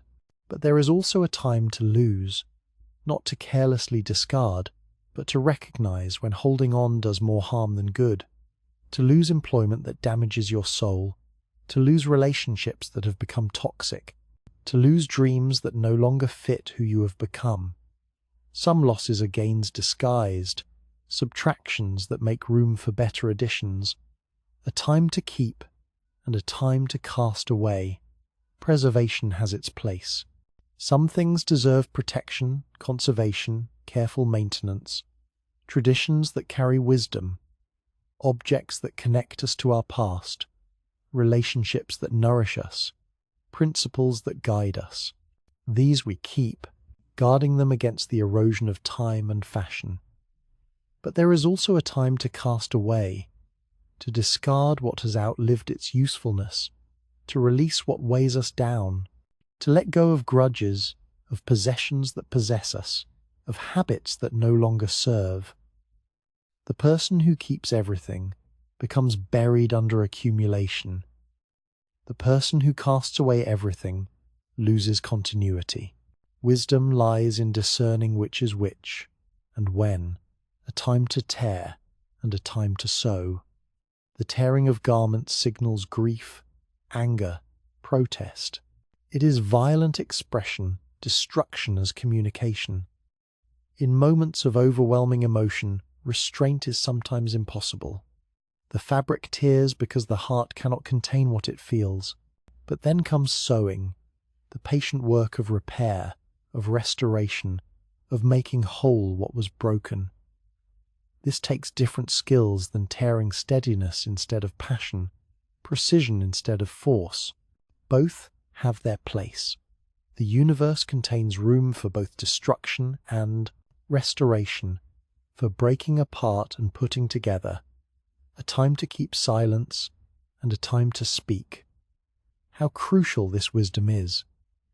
Many disasters arise from speaking when silence was called for, the hasty word that cannot be recalled, the truth that does more harm than good, the opinion that was never requested. Silence is not always cowardice. Sometimes it is the highest wisdom, the most difficult discipline. And there is a time to speak, when silence becomes complicity, when truth must be told regardless of cost. When someone needs to hear words, you are uniquely positioned to deliver. The challenge lies in discernment, knowing which time is which, understanding when your voice is needed and when it is not. A time to love and a time to hate. This pairing surprises those who imagine love should be universal and constant, but the teacher observes reality without sentimentality. Love, deep, genuine love, cannot be extended everywhere simultaneously. It is particular, not universal. You love specific people at specific times, and this love shapes your choices, determines your loyalties, defines your identity. And there is a time to hate, not petty resentment or casual dislike, but the proper response to what deserves opposition. Injustice should be hated, cruelty should be hated, systems that crush human dignity should be hated. Love that cannot hate has no substance.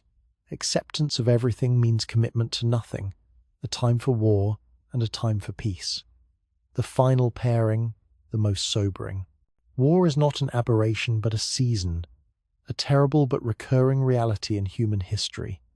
Nations come into conflict, tribes fight over resources, peoples defend themselves against aggression. The teacher does not celebrate this, he observes it. War has its time, its terrible necessity, its place in the catalogue of human experience, and there is a time for peace, not the absence of conflict merely, but the presence of harmony, the moment when enemies become neighbours, the season when weapons are put away, the era when children play without fear.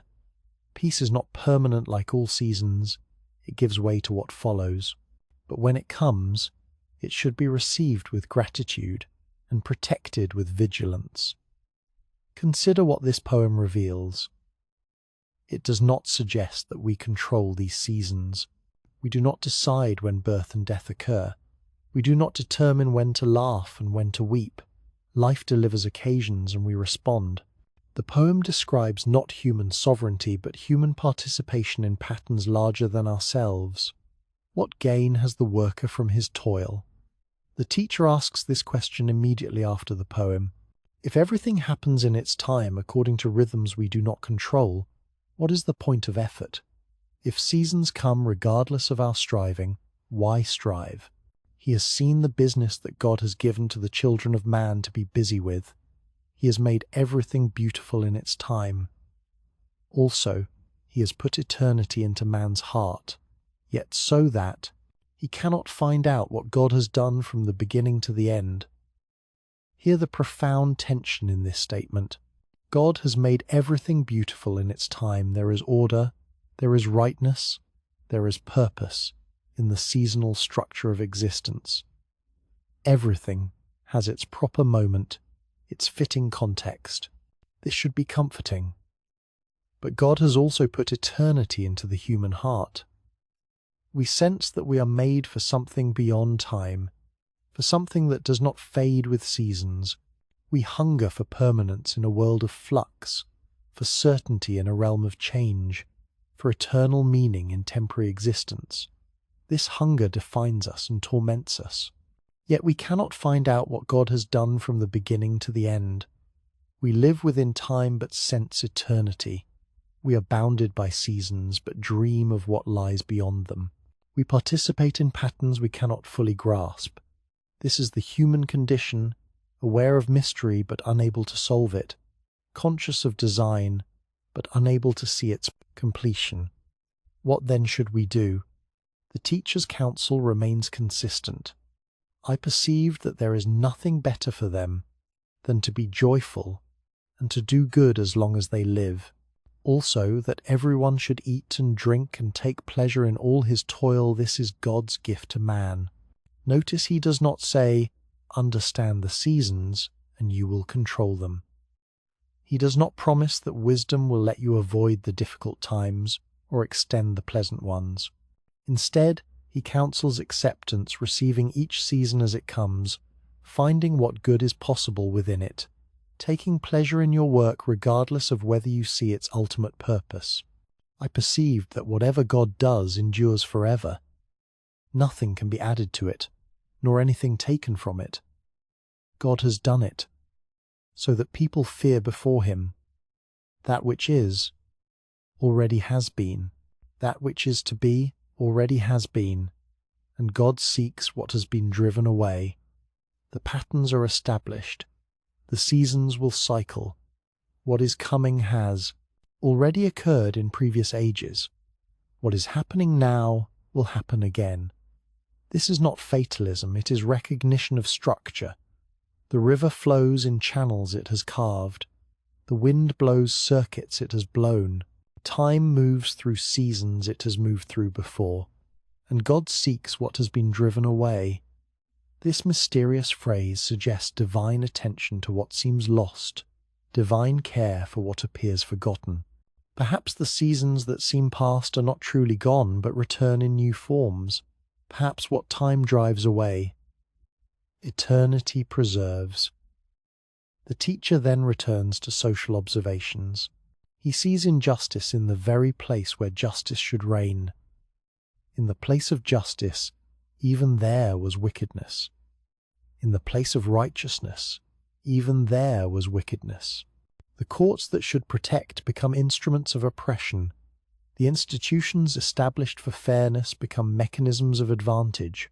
He considers this and concludes, I said in my heart, God will judge the righteous and the wicked, for there is a time for every matter and for every work. The seasons apply even to justice.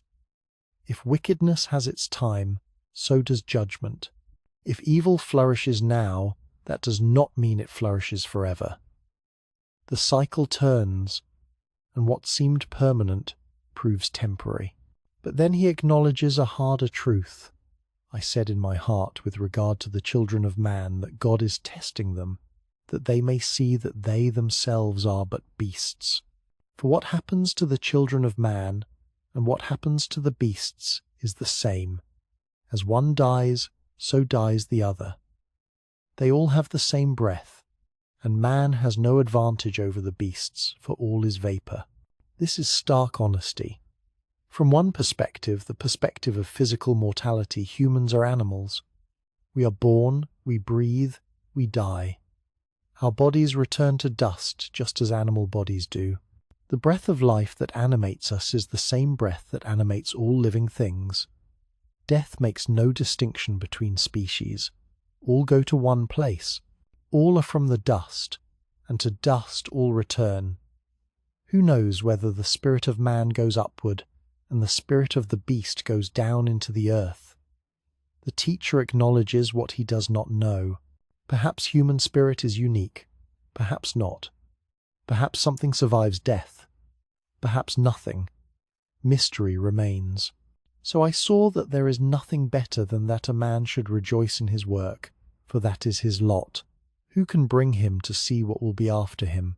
Given uncertainty about what follows death, given the reality that we are temporary creatures, given that we cannot control the seasons, wisdom counsels, engagement with the present, joy in the work itself, acceptance of our lot, the sacred calendar continues its rotation. Seasons come and go. Times arrive for birth and death, for planting and harvest, for weeping and laughing, for war and peace. We do not control this calendar, we live within it. We do not determine the seasons we respond to them. But in the responding, in the accepting, in the working faithfully, within whatever season we find ourselves there, lies a kind of meaning. Not the meaning we might prefer, not the permanence we desire, but meaning nonetheless. The meaning of participation, of appropriate response, of living in harmony with rhythms larger than ourselves. The sun sets. Another day concludes its arc. The seasons wheel through their appointed rounds. And we who live within time, who sense eternity, who cannot grasp the whole, we continue our work, take our pleasure where we find it, and trust that there is purpose in patterns we cannot fully see. The teacher has shown us the calendar of existence. Now he will offer more specific guidance for navigating its seasons, more practical wisdom for living well within time's constraints, more counsel for those who must act without certainty. The teacher has shown us the territory pleasure's limitations, wisdom's paradoxes, time's inexorable rhythms. Now he becomes our guide through the paradise, actual terrain of living. Not theory but practice, not observation but counsel, not what is but what to do about what is. This is wisdom's highest purpose, not just to understand life but to navigate it skillfully. The teacher has tested the paths, mapped the dangers, identified the pitfalls. Now he offers guidance born from experience, shaped by observation, refined by reflection. Begin with the fundamental reality. Life is unfair. Better is a poor and wise youth than an old and foolish king who no longer knew how to take advice. The teacher has watched this pattern repeat. Youth without resources but with wisdom can rise. Age with power but without flexibility inevitably falls. Position does not guarantee permanence. Status does not ensure security. For the youth came out of prison to be king, though he had been born poor in his kingdom. The story amazes those who witness it. The rise from nothing. The triumph of merit over circumstance. The crowds gather to celebrate this new leader. I saw all the living who move about under the sun, along with that youth who was to stand in the king's place. There was no end of all the people, all of whom he led. Yet observe what follows. Yet those who come later will not rejoice in him. This too is vapour and a striving after wind. The crowds that celebrated the youth's ascension will turn away. The generation that followed him will find him inadequate. The pattern repeats. Enthusiasm gives way to disappointment. Celebration turns to criticism. The hero becomes the villain. Fame is as temporary as morning dew. The teacher draws a crucial lesson. Popularity is not worth pursuing. Public opinion shifts like wind. The masses who praise today will condemn tomorrow. To build your identity on their approval is to build on sand. Better to be faithful in obscurity than famous for a season. Guard your steps when you go to the house of God. Now the counsel turns to religious life, to how we approach the sacred, to draw near to. Listen is better than to offer the sacrifice of fools, for they do not know that they are doing evil. This is startling advice in a culture centered on temple sacrifice, on prescribed rituals, on offerings made according to exact specifications. But the teacher has observed something troubling. People come to the temple, perform the rituals, make the offerings, and believe this satisfies their obligation to holiness. They sacrifice without listening, give gifts without transformation, participate in worship without actual encounter with the divine. This is the sacrifice of fools. External performance divorced from internal reality. Be not rash with your mouth, nor let your heart be hasty to utter a word before God. For God is in heaven, and you are on earth. Therefore, let your words be few. Consider the distance being described. God in heaven, humanity on earth. The gap is not merely spatial, but ontological, a difference in being, in nature, in understanding. To speak casually, before such majesty, to chatter thoughtlessly in such presence, demonstrates profound foolishness. For a dream comes with much business, and a fool's voice with many words. Dreams arise from mental activity during sleep. The more you think about something, the more likely you are to dream about it. Similarly, foolishness reveals itself through verbal excess. The fool believes that many words equal wisdom, that volume compensates for substance, that talking about understanding constitutes understanding. When you vow a vow to God, do not delay paying it, for he has no pleasure in fools. Pay what you vow. It is better that you should not vow than that you should vow and not pay. In moments of spiritual intensity, people make promises. The crisis passes, the fervour fades, and the promise becomes inconvenient. Better to make no promise than to make one you will not keep. God is not impressed by enthusiasm that evaporates when cost becomes real. Let not your mouth lead you into sin, and do not say before the messenger that it was a mistake. Why should God be angry at your voice and destroy the work of your hands? Words have consequences. Religious promises create obligations. You cannot claim mistake to escape what you committed to in full awareness. The messenger, likely the priest who witnessed your vow, will not accept such excuses, and neither will God. For when dreams increase and words grow many, there is vanity, but God fear. The prescription is simple and profound. Amid all the religious activity, all the words spoken about God, all the dreams people claim to have received, what matters is reverential awe, proper fear, appropriate recognition of who God is and who we are. The teacher's counsel on religious life cuts through pious pretense. He is not dismissing worship but demanding honesty within it, not rejecting ritual but insisting on substance behind it, not eliminating religious practice but purifying it of self-deception. Now the guidance turns to economic reality, to how we should think about wealth and its pursuit. If you see in a province the oppression of the poor and the violation of justice and righteousness, do not be amazed at the matter, for the high official is watched by a higher and there are yet higher ones over them. The profit of the land is taken by all.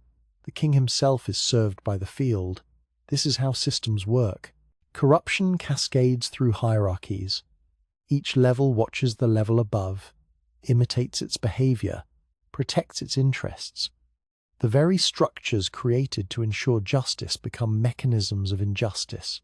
The teacher is not counseling acceptance of this reality. He is explaining why reform is so difficult. You cannot fix systemic problems by replacing individuals. The system itself shapes behavior, rewards certain patterns, punishes dissent. Understanding this prevents naive optimism while enabling strategic wisdom. He who loves money will not be satisfied with money, nor he who loves wealth with his income. This also is vanity. Here is the fundamental problem with pursuing wealth as life's goal. Money cannot satisfy love of money. Each acquisition increases appetite rather than satisfying it. The target moves as you approach. You think, if only I had this much, I would be content. But arrival at that amount simply reveals a new amount that seems necessary. When goods increase, they increase who eat them, and what advantage has their owner but to see them with his eyes? Wealth creates dependence. More possessions require more staff to maintain them. Greater income attracts more people who want to share it. The rich person finds himself supporting an entire ecosystem. Servants, managers, advisors, relatives, petitioners. What looked like advantage becomes burden. Sweet is the sleep of a labourer, whether he eats little or much, but the full stomach of the rich will not let him sleep. The poor man, exhausted from physical work, sleeps soundly. His worries are immediate and concrete. Will there be food tomorrow? Can the roof be patched? Will the harvest be sufficient? These are real concerns, but they do not prevent sleep. The wealthy man lies awake, calculating, managing investments, worrying about markets, concerned about who to trust with his resources, anxious about maintaining his position. The full stomach means he has much and much to lose. Paradoxically, having less can mean sleeping better. There is a grievous evil that I have seen under the sun. Riches were kept by their owner to his hurt, and those riches were lost in a bad venture. And he fathered a son, but he has nothing in his hand. The teacher describes a specific scenario he has witnessed. A man accumulates wealth, guards it carefully, takes no pleasure in it, keeps it for some imagined future security. Then a business failure wipes it out. His son inherits nothing. All that caution, all that sacrifice, all that deferred enjoyment for what? As he came from his mother's womb he shall go again, naked as he came, and shall take nothing for his toil that he may carry away in his hand. This is the ultimate reality. You arrive with nothing, you depart with nothing. Between arrival and departure, you can accumulate mountains of possessions, but the mountains stay behind when you go. The journey ends where it began, hands empty. This also is a grievous evil. Just as he came, so shall he go. And what gain is there to him who toils for the wind? Consider the metaphor. Toiling for wind, working to capture what cannot be held, striving to possess what has no substance, pursuing what dissolves as you grasp it. This is the fate of those who make accumulation life's central purpose. Moreover, all his days he eats in darkness, in much vexation and sickness and anger. The miser, who hoards without enjoying, who accumulates without experiencing, who possesses without appreciating his life, becomes joyless, even amid abundance. He eats in darkness, both literally and metaphorically. No celebration, no sharing, no gratitude, just anxious consumption motivated by fear rather than pleasure.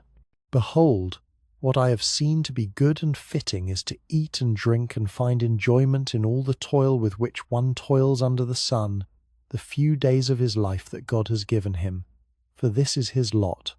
The teacher's positive counsel emerges from the negative examples.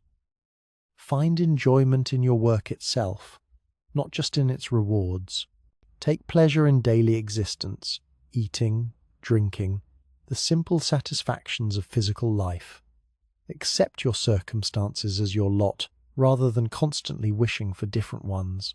Everyone also to whom God has given wealth and possessions and power to enjoy them, and to accept his lot and rejoice in his toil, this is the gift of God. Notice what the gift is, not the wealth itself, but the power to enjoy it, not the possessions, but the capacity to take pleasure in them, not the circumstances, but the ability to accept them with rejoicing. Many people have wealth without this gift. They are rich but miserable. The gift is internal, not external, for he will not much remember the days of his life, because God keeps him occupied with joy in his heart. The person who finds this balance working diligently, without anxiety, enjoying what comes, without grasping, this person experiences a quality of existence that transcends calculation. The days pass not in regret or worry, but in engagement. Memory becomes less important than presence. Yet the teacher immediately acknowledges how rare this gift is, how frequently the equation fails to work out. There is an evil that I have seen under the sun, and it lies heavy on mankind, a man to whom God gives wealth, possessions, and honor, so that he lacks nothing of all that he desires. Yet God does not give him power to enjoy them, but a stranger enjoys them. This is vanity. It is a grievous evil. Imagine the tragedy. You have everything you thought you wanted. Your circumstances are objectively favorable. Yet something illness, anxiety, relational damage, psychological torment prevents enjoyment. You possess much, but experience little. Or worse, you die before you can enjoy what you accumulated, and someone who did not work for it receives the benefit. All your sacrifice, all your deferred gratification, all your toil enjoyed by a stranger while you go to your grave having tasted none of it.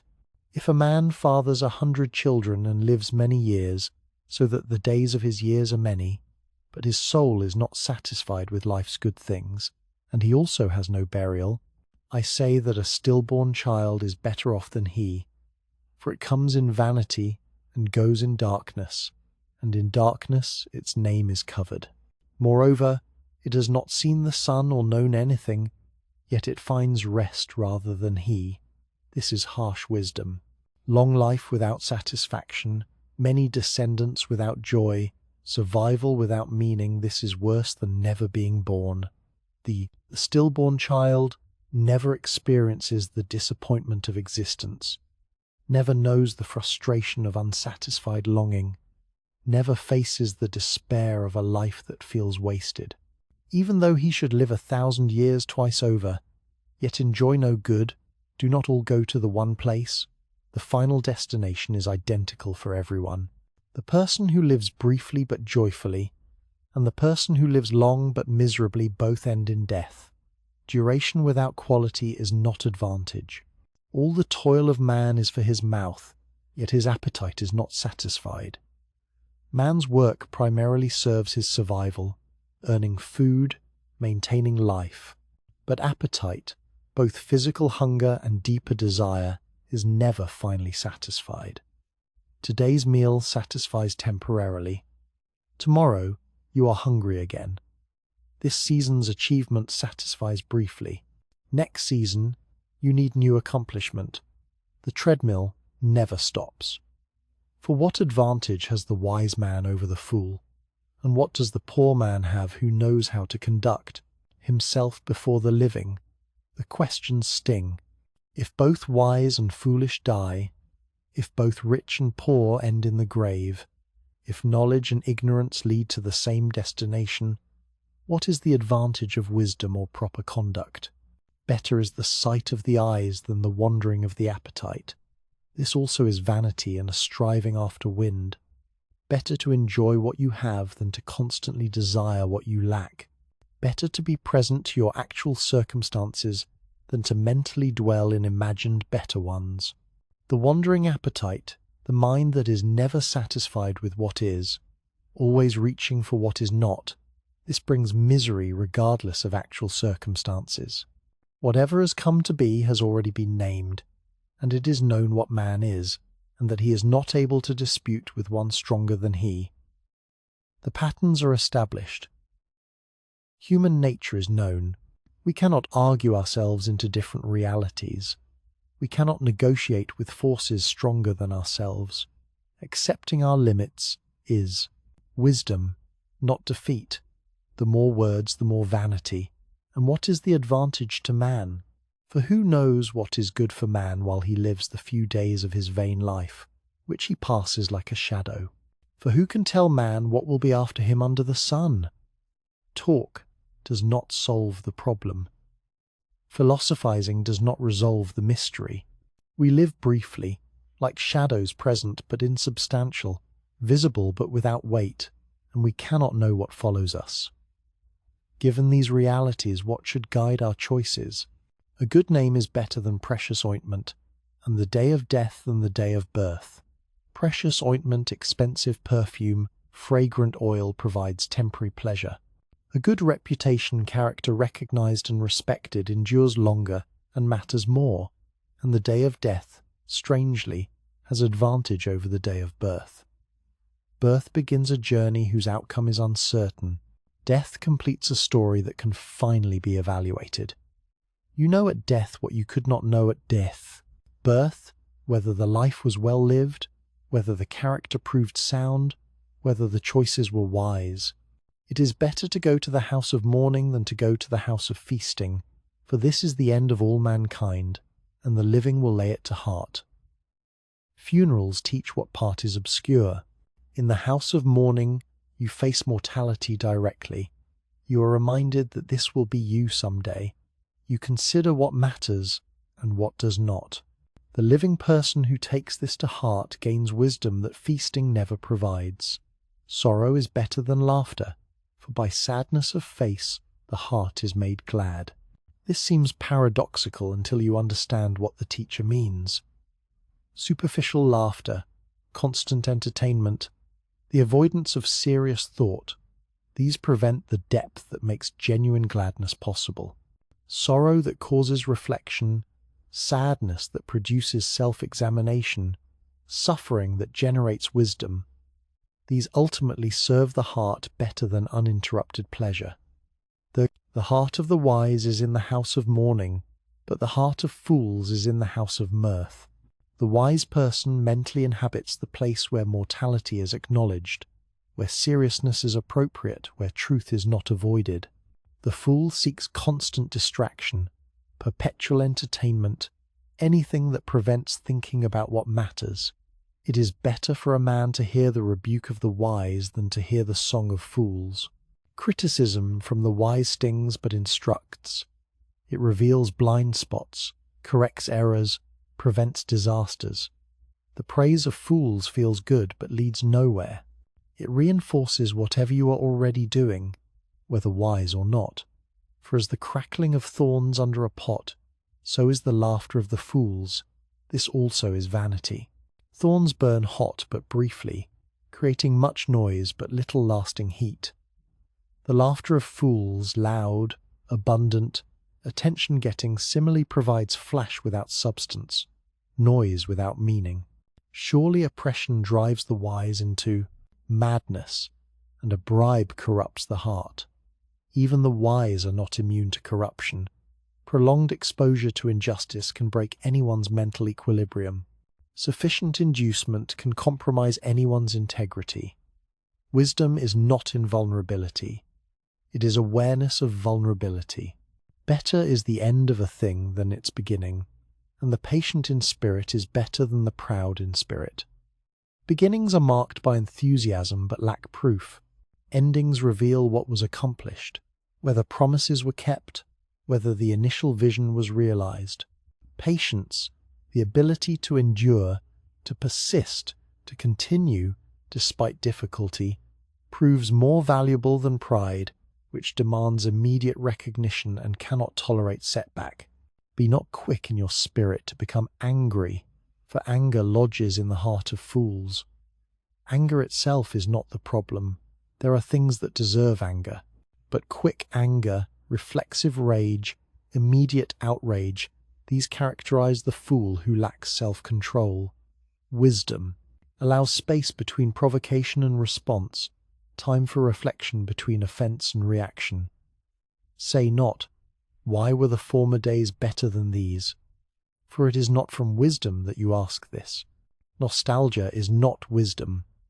Every generation imagines the past was superior to the present, but this is selective memory, the filtering of experience through the lens of longing. The former days had their own problems, their own failures, their own challenges. Wisdom deals with what is, not what was or what might have been. Wisdom is good with an inheritance, an advantage to those who see the sun. For the protection of wisdom is like the protection of money, and the advantage of knowledge is that wisdom preserves the life of him who has it. Wisdom, combined with resources, multiplies effectiveness. Knowledge protects like financial security protects. But notice, wisdom preserves life. Not guarantees success, not prevents all difficulty, but preserves, maintains, sustains, keeps viable the one who possesses it. Consider the work of God, who can make straight what he has made crooked. Some realities cannot be fixed by human effort. Some problems have no solutions. Some crookedness cannot be straightened. Accepting this is not defeatism but realism. You must work within the world as it is, not as you wish it were. In the day of prosperity be joyful, and in the day of adversity consider, God has made the one as well as the other, so that man may not find out anything that will be after him. Both good days and bad days come from the same source. Both are part of the fabric of existence. The purpose of this mixture, that humans cannot predict or control what comes next, keeps us dependent, humble, unable to congratulate ourselves for good fortune or to despair utterly in difficulty. The teacher has offered counsel for the journey. Not promises of ease, not guarantees of success, not formulas for avoiding difficulty, but guidance born from observation, refined by experience, tested by reality. The path through life winds through difficult terrain. The seasons change without consulting our preference. Circumstances shift beyond our control. Yet wisdom provides navigation tools, awareness of what matters, recognition of what does not, acceptance of what cannot be changed, engagement with what can. The sun sets, the journey continues, and those who walk with the teacher's wisdom walk more skillfully, if not more easily, through the territory ahead. The teacher's voice grows quieter now, more urgent. The scroll nears its end. The investigation reaches its conclusion. After testing pleasure, pursuing wisdom, observing life's patterns, mapping time's seasons, offering practical counsel, what remains to be said? What truth emerges from this lifetime of examination? In my vain life I have seen everything. There is a righteous man who perishes in his righteousness, and there is a wicked man who prolongs his life in his evil doing. The teacher returns to the May, the observation that troubles most deeply. The universe does not operate according to simple moral mathematics. Virtue does not guarantee longevity. Wickedness does not ensure swift judgment. The righteous sometimes die young. The wicked sometimes live long. This is not how we want the world to work. We prefer stories where good is rewarded and evil punished, where character determines destiny, where the moral arc of the universe bends reliably toward justice. But observation reveals a more complicated reality. Sometimes the arc bends the wrong way. Sometimes the equation fails to balance. Be not overly righteous, and do not make yourself too wise. Why should you destroy yourself? Be not overly wicked, neither be a fool. Why should you die before your time? This counsel puzzles those who seek simple prescriptions. Is the teacher suggesting moderation in virtue? Is he recommending measured wickedness? No, he is warning against extremism of any kind, against the dangerous belief that perfect righteousness can be achieved through human effort, against the pride that thinks it can be wiser than wisdom requires. The overly righteous person becomes rigid, judgmental, unable to show mercy or accept human frailty. This rigidity destroys not just others but oneself, and wickedness pursued with foolish abandon brings early death. Not every wicked person dies young, but pursuing evil recklessly increases the odds considerably. The counsel is practical. Navigate between dangerous extremes, maintain balance, avoid the destruction that comes from pushing anything too far. It is good that you should take hold of this, and from that withhold not your hand, for the one who fears God shall come out from both of them. Hold both principles, righteous living and realistic humility. The person who fears God, who maintains proper reverence, appropriate awe, and healthy recognition of human limits, this person finds the path between extremes. Wisdom gives strength to the wise man more than 10 rulers who are in a city. Wisdom provides something rulers cannot: interior strength, clarity of vision, ability to navigate complexity. 10 rulers offer political power. One wise person offers something more valuable: understanding that transcends circumstance. Surely there is not a righteous man on earth who does good and never sins. This is foundational honesty. Everyone fails. Everyone falls short. Everyone compromises, miscalculates, acts from impure motives, makes choices they later regret. The righteous person is not sinless. Such a person does not exist. The righteous person is the one who acknowledges failure, seeks correction, continues despite imperfection. Do not take to heart all the things that people say, lest you hear your servant cursing you. Your heart knows that many times you yourself have cursed others. People will criticize you. They will speak badly of you. Some of their criticism will be justified. Do not consume yourself with defending against every word. You have spoken critically of others, often unfairly. Extend to others the grace you wish they would extend to you.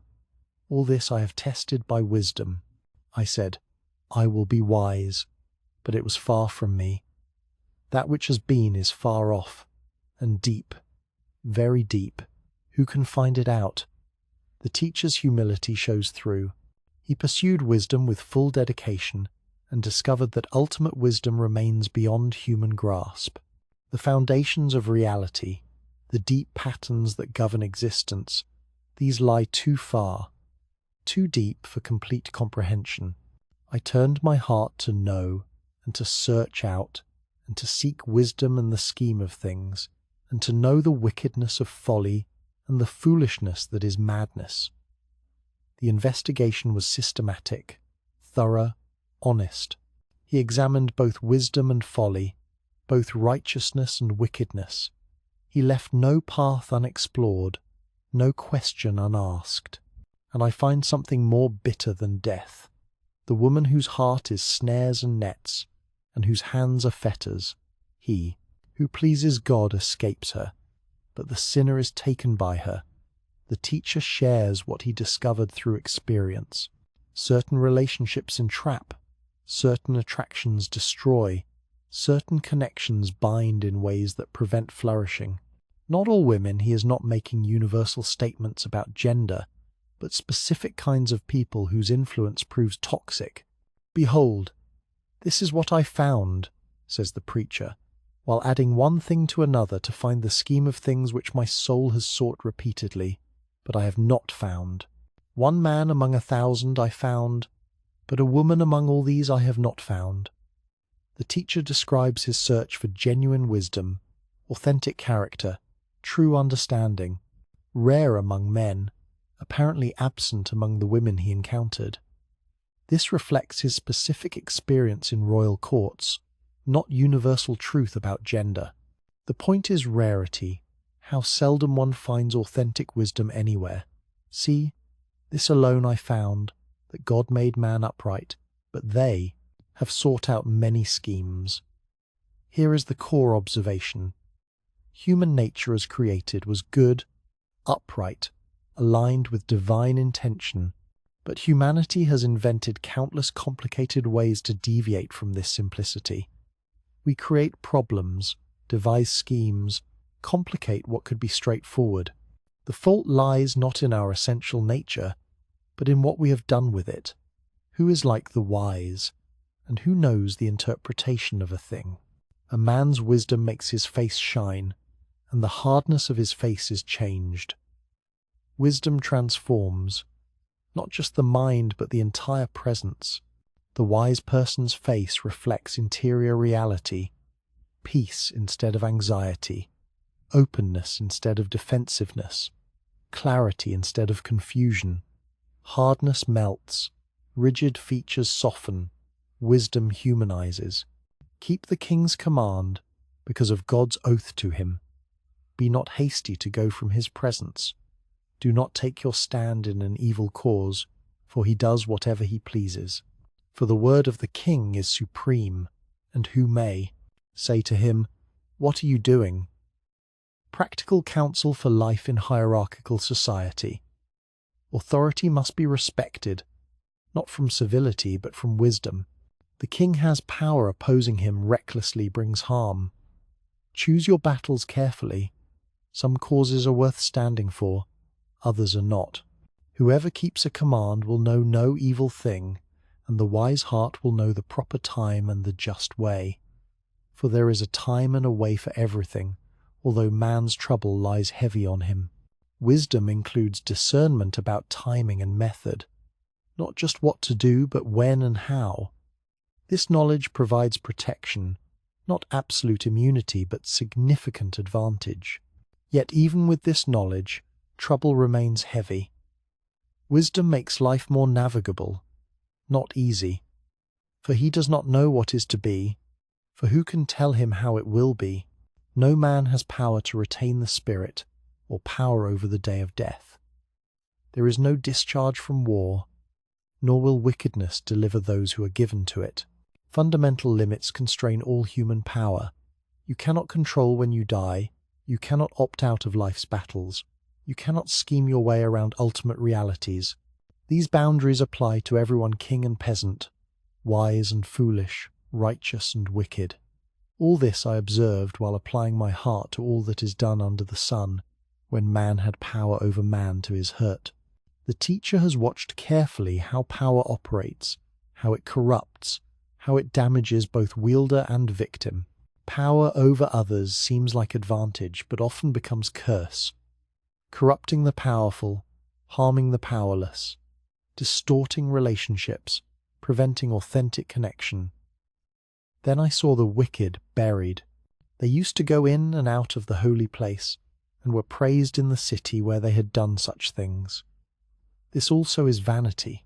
The wicked receive honourable burials. Their funerals are well attended. Eulogies praise their accomplishments. The city honours them despite their corruption. This is the final insult to justice. Evil dies peacefully and is remembered well.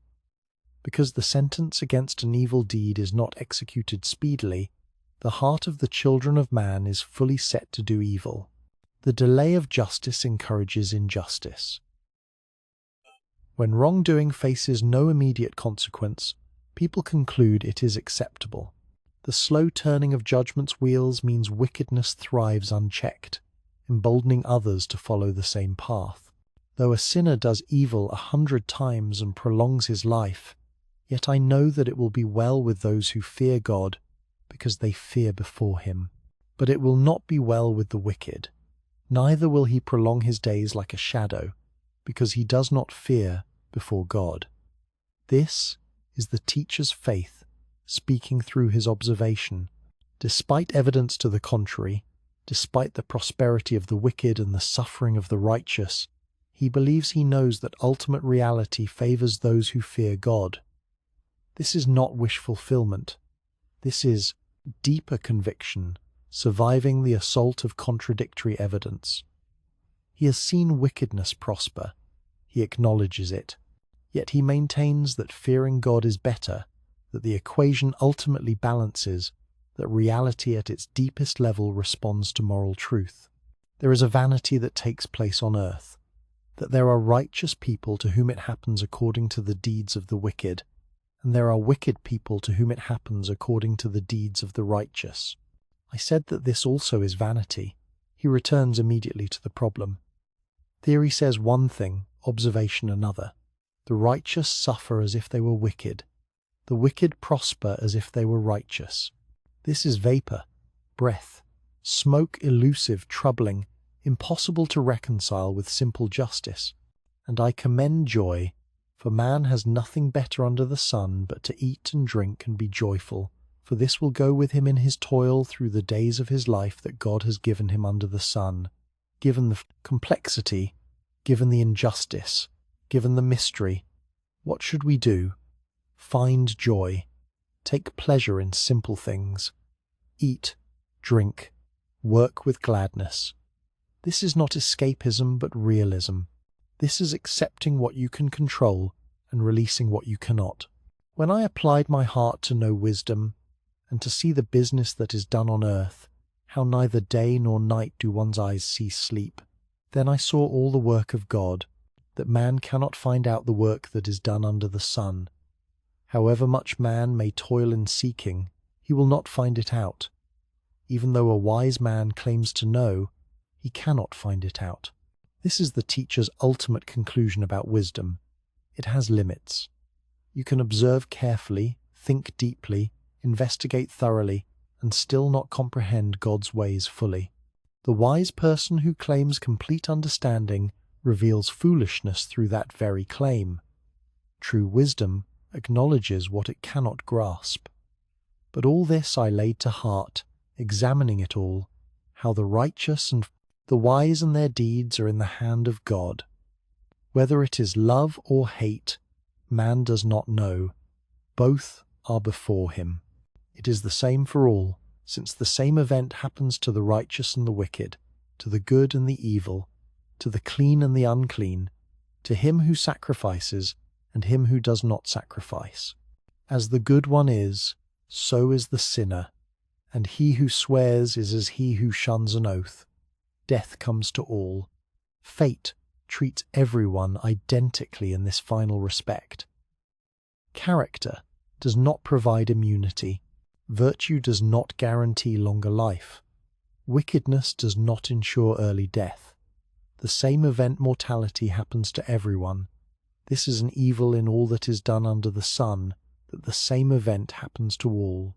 Also, the hearts of the children of man are full of evil, and madness is in their hearts while they live, and after that they go to the dead. This is the problem stated most starkly. Everyone dies. Before death, everyone struggles with evil in their heart, with madness in somehow, their thinking, and after death the dead. But he who is joined with all the living has hope, for a living dog is better than a dead lion. While there is life, there is possibility. The living dog, humble, lowly, has more hope than the dead lion, mighty but gone. Life itself is the precondition for everything else. Without it, nothing. For the living know that they will die, but the dead know nothing, and they have no more reward, for the memory of them is forgotten. Their love and their hate and their envy have already perished, and forever they have no more share in all that is done under the sun. Consciousness ends, knowledge stops, emotional life ceases, participation in earthly affairs concludes.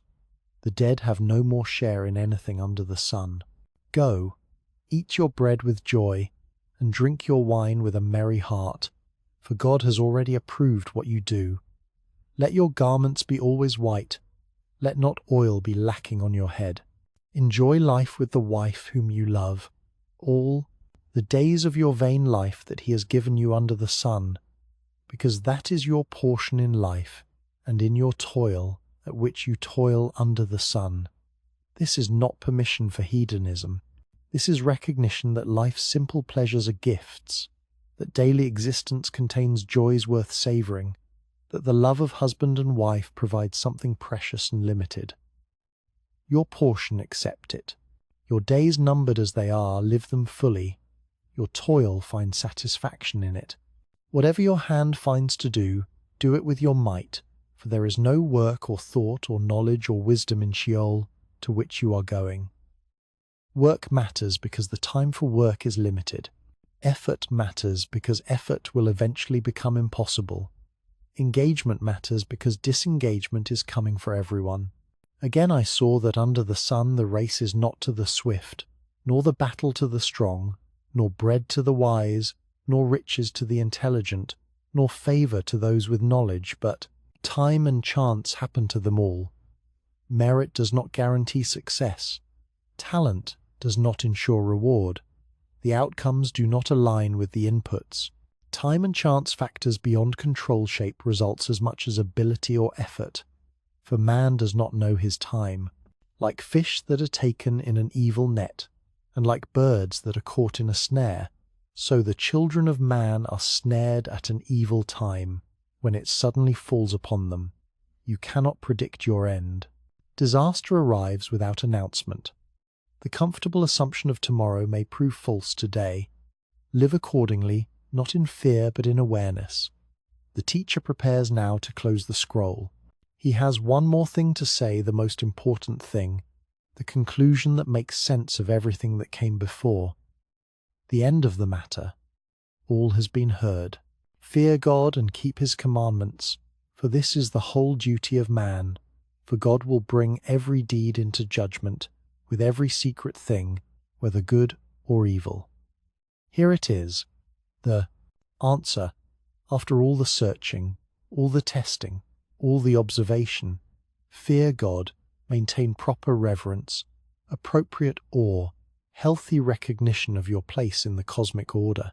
Keep his commandments, live according to what is right, what is good, what accords with divine intention. This is the whole duty of humanity. This is what matters when everything else is stripped away. Not pleasure, though pleasure has its place. Not wisdom, though wisdom has its value. Not achievement, though achievement provides satisfaction. Not wealth, though wealth offers advantages. But fearing God and keeping his commandments, this is what endures, what matters ultimately, what provides the foundation for everything else. And judgment is coming. Every deed, every secret thing, will face divine evaluation. Nothing is hidden from God's sight. Nothing escapes ultimate accountability. This is not threat, but reality. The universe has moral structure. Actions have consequences that transcend immediate outcomes. Justice will ultimately be served, even when it seems absent. The teacher falls silent. The scroll closes. The golden light fades to darkness. But the words remain, carrying their uncomfortable truths across centuries, speaking to every generation that reads them. This is Ecclesiastes, not a book of easy comfort but of hard truth. Not a book that tells us what we want to hear, but what we need to know. Not a book that solves the mystery, but one that teaches us how to live faithfully within it. The teacher, having pursued every path, having tested every possibility, having observed life with unflinching honesty, points beyond himself to what is above the sun. Under the sun, everything is vapour. Above the sun, something endures. Under the sun, injustice thrives and questions multiply. Above the sun, God reigns and judgment waits. Under the sun, nothing satisfies permanently. Above the sun, the source of satisfaction exists. We live under the sun, temporary, limited, unable to grasp the whole. But we were made for what is above it. We sense eternity in our hearts even as we walk through time. We hunger for permanence even as we experience flux. The teacher's gift is honesty. He does not pretend life is easier than it is. He does not offer false hope or empty promises. He does not disguise reality with pleasant illusions, but he also does not counsel despair. He points to simple joys worth savouring, to work worth doing with excellence, to relationships worth maintaining, to wisdom worth pursuing even with its limits. And above all, he points to the fear of God, the beginning of wisdom, the foundation of meaning, the anchor in confusion, the hope beyond the grave. The sun has set on this meditation. The teacher's voice fades into history, but his words persist, speaking their truth to all who have ears to hear, offering guidance to all who have courage to face reality without illusion. Vanity of vanities, says the preacher. All is vanity. Fear God and keep His commandments.